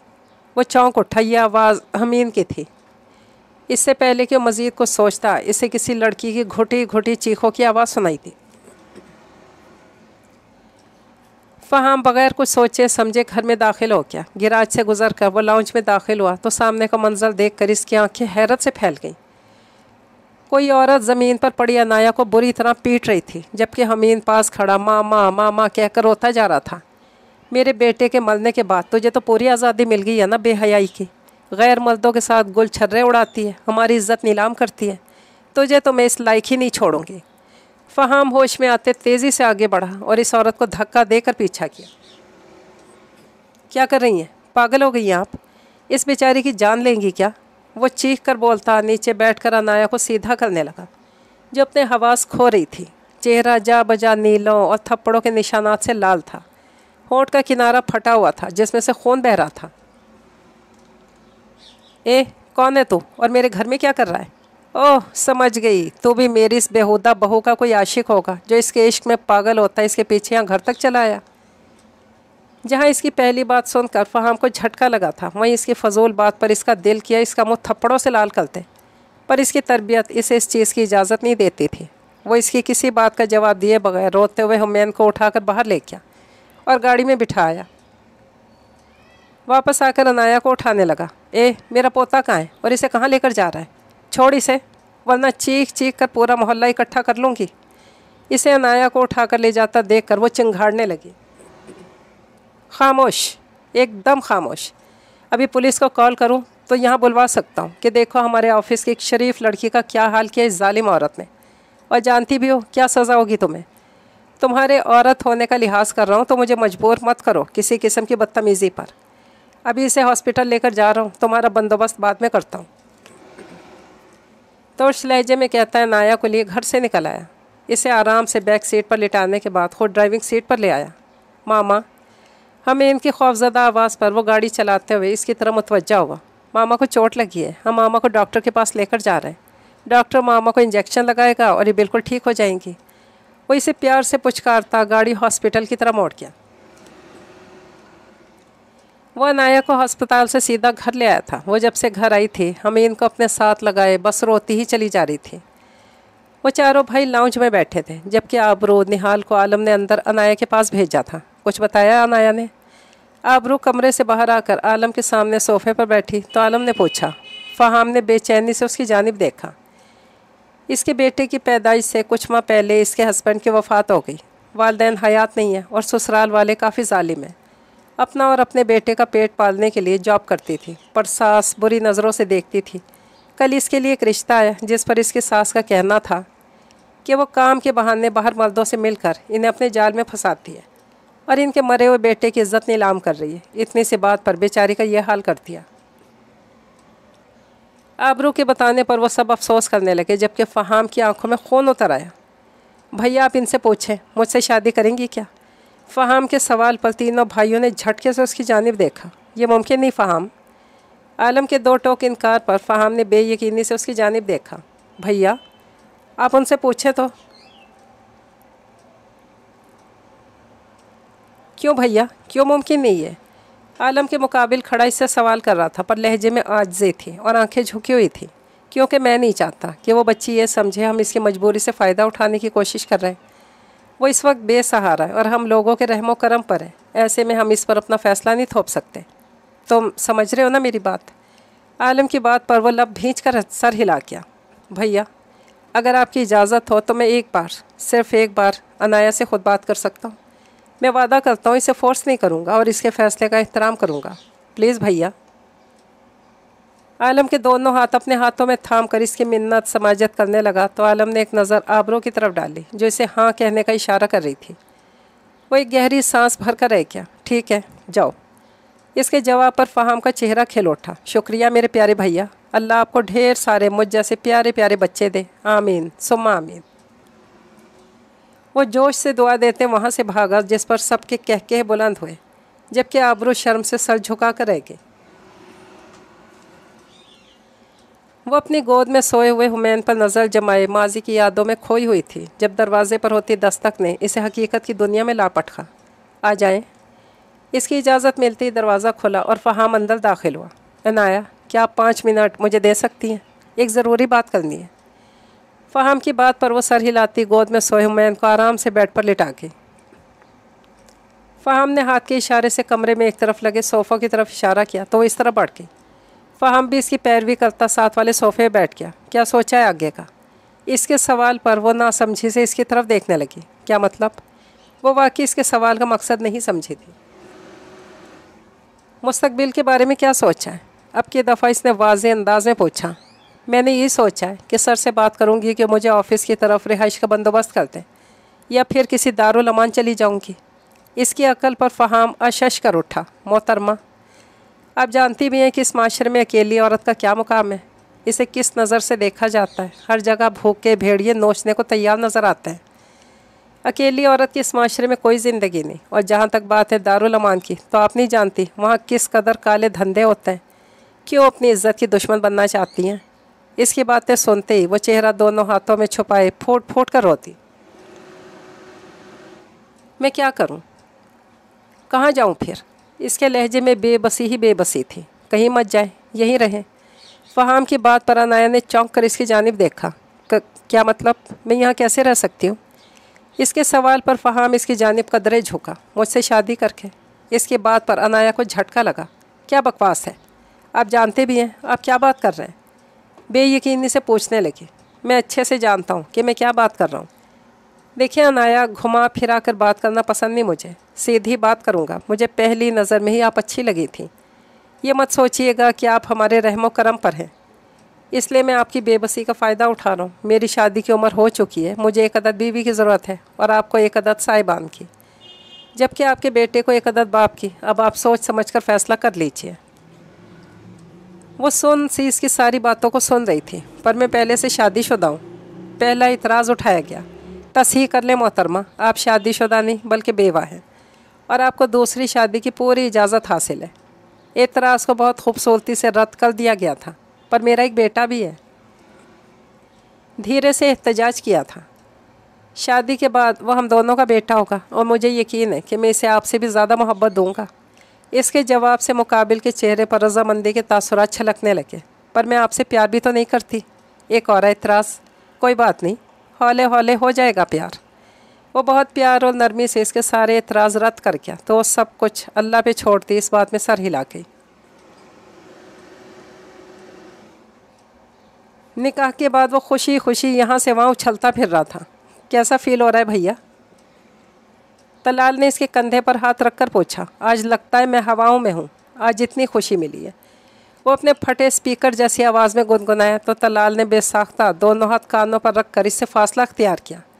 अल्लाह का वास्ता, भाभी के सामने अपनी सुरीली आवाज़ का जादू ना जगाइएगा, वरना वो बर्दाश्त नहीं कर पाएंगी, बेहोश होकर गिर जाएंगी। इसकी बात पर फ़हाम को सदमा ही लग गया। तुमने फ़हाम दी ग्रेट की आवाज़ को भौंडी आवाज़ का, तुम्हारी हिम्मत कैसी हो गुस्ताख। तलाल की गर्दन दबोच किया तो इसकी चीखने पर सब इन दोनों की जानिब देखने लगे। आलम ने नफ़ी में सर हिलाया जैसे कह रहा हो इन दोनों का कुछ नहीं हो सकता। वो दोनों इस वक्त किचन में मौजूद थी, जबकि अनाया कमरे में हम इनका तैयार कर रही थी। मर्द हजरात ईद की नमाज अदा करने गए हुए थे। निहाल, जाओ शाबाश, तैयार हो जाओ, अब जाकर वो लोग आते ही होंगे बस। खीर का प्याला फ्रिज में रखते आबरू ने पास खड़ी निहाल से कहा, जो फ्रेश जूस बना रही थी। जी आप ही जा रही हूँ, बस ये हो गया, आप भी चले ना। निहाल ने जग आबरू को पकड़ाते हुए कहा, जिसे पकड़ कर फ्रिज में रख गई। हाँ चलो, तैयार हो जाते इनके आने से पहले, वरना हमारे शौहर नामदार के मिजाज नहीं मिलेंगे। आबरू की बात पर निहाल मुस्कुरा कर रह गई। यूँ ही बातें करते करते वो दोनों अपने अपने कमरों की तरफ बढ़ गईं। निहाल ने एक नज़र घड़ी पर डालते जल्दी से अलमारी से अपना जोड़ा निकाला और बाथरूम की तरफ बढ़ गई। फ्रेश होने के बाद वो बाहर आई और बाल सुखाने लगी।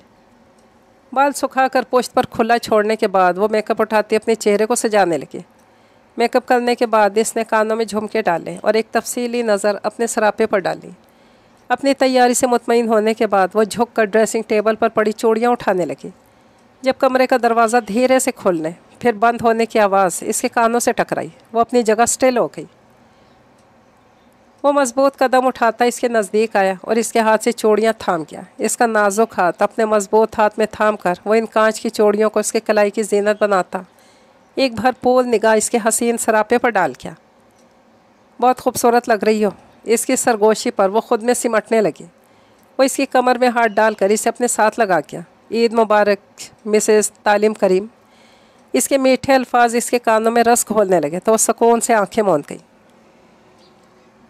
वो तैयार खड़ी थी, अलमारी में मुँह दिए आलम की शर्ट्स सही कर रही थी जब वो धीरे से पीछे से इसे अपने हिसार में ले गया। ईद मुबारक जाने आलम। वो इसके गाल पर लब रखता हुआ बोला तो शर्म से खुद में सिमटने लगी। खैर मुबारक। इसकी मीठी सी आवाज़ पर आलम सरशार होता इसका रुख अपनी तरफ मोड़ गया।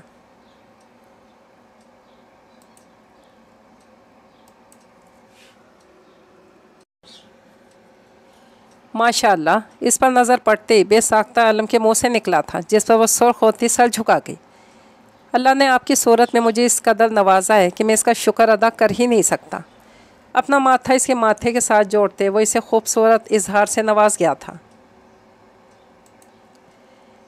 मुझे आपको कुछ बताना है आबरू। आलम की बात पर आबरू ने पीछे हटते सवालिया नज़रों से इसकी जानिब देखा। मैंने आपके चचा और इसके बेटे पर केस किया था। इन्वेस्टिगेशन हो चुकी है। आपके चचा और इसका बेटा दोनों जेल में हैं। आपकी 3 तारीख को गवाही के लिए कोर्ट में पेश होना है। परेशान होने वाली कोई बात नहीं, मैं आपके साथ होऊंगा। आलम की बात पर आबरू ने बेयकीनी से इसकी तरफ देखा। आप सच कह रहे हैं? क्या वाकई मेरे माँ बाप के कातिल अपने अंजाम को पहुँचेंगे? इसके सवाल पर वो मुस्कुराता और सर हिला गया। आपसे वादा किया था मेरी जान, फिर कैसे न वादा वफा करता। आबरू एकदम इसके सीने से लग गई। थैंक यू आलम, आप बहुत अच्छे हैं। मैं आपका शुक्रिया अदा कर ही नहीं सकती। मैं अल्लाह की बहुत शुक्रगुजार हूँ जिसने मुझे आप जैसे हम सफ़र से नवाजा। वो इसके सीने से लगी, इसे खूबसूरत इजहार से नवाज गई। वो इसके गिर्द अपना हिसार मजबूत कर गया। बेशक हर मुश्किल के बाद आसानी है। गम के बादल छट चुके थे और अब हर तरफ खुशियाँ ही खुशियाँ थी। ये नावल तो पहुँचा अपने इख्तिताम तक। अच्छा, आप नावल सुनकर चले जाते हैं, ना सब्सक्राइब करते हैं ना ही लाइक। अभी तो बहुत चुन्नू मुन्नू सा मेरा ही चैनल है, आप ही की वजह से तो ये बड़ा होगा, इसलिए दिल बड़ा करके सब्सक्राइब और लाइक ज़रूर कीजिएगा। शुक्रिया। फिर से आऊँगी किसी खूबसूरत से नावल के साथ। इजाज़त चाहती हूँ। दुआ में याद रखिएगा। फ़ी अमानिल्लाह।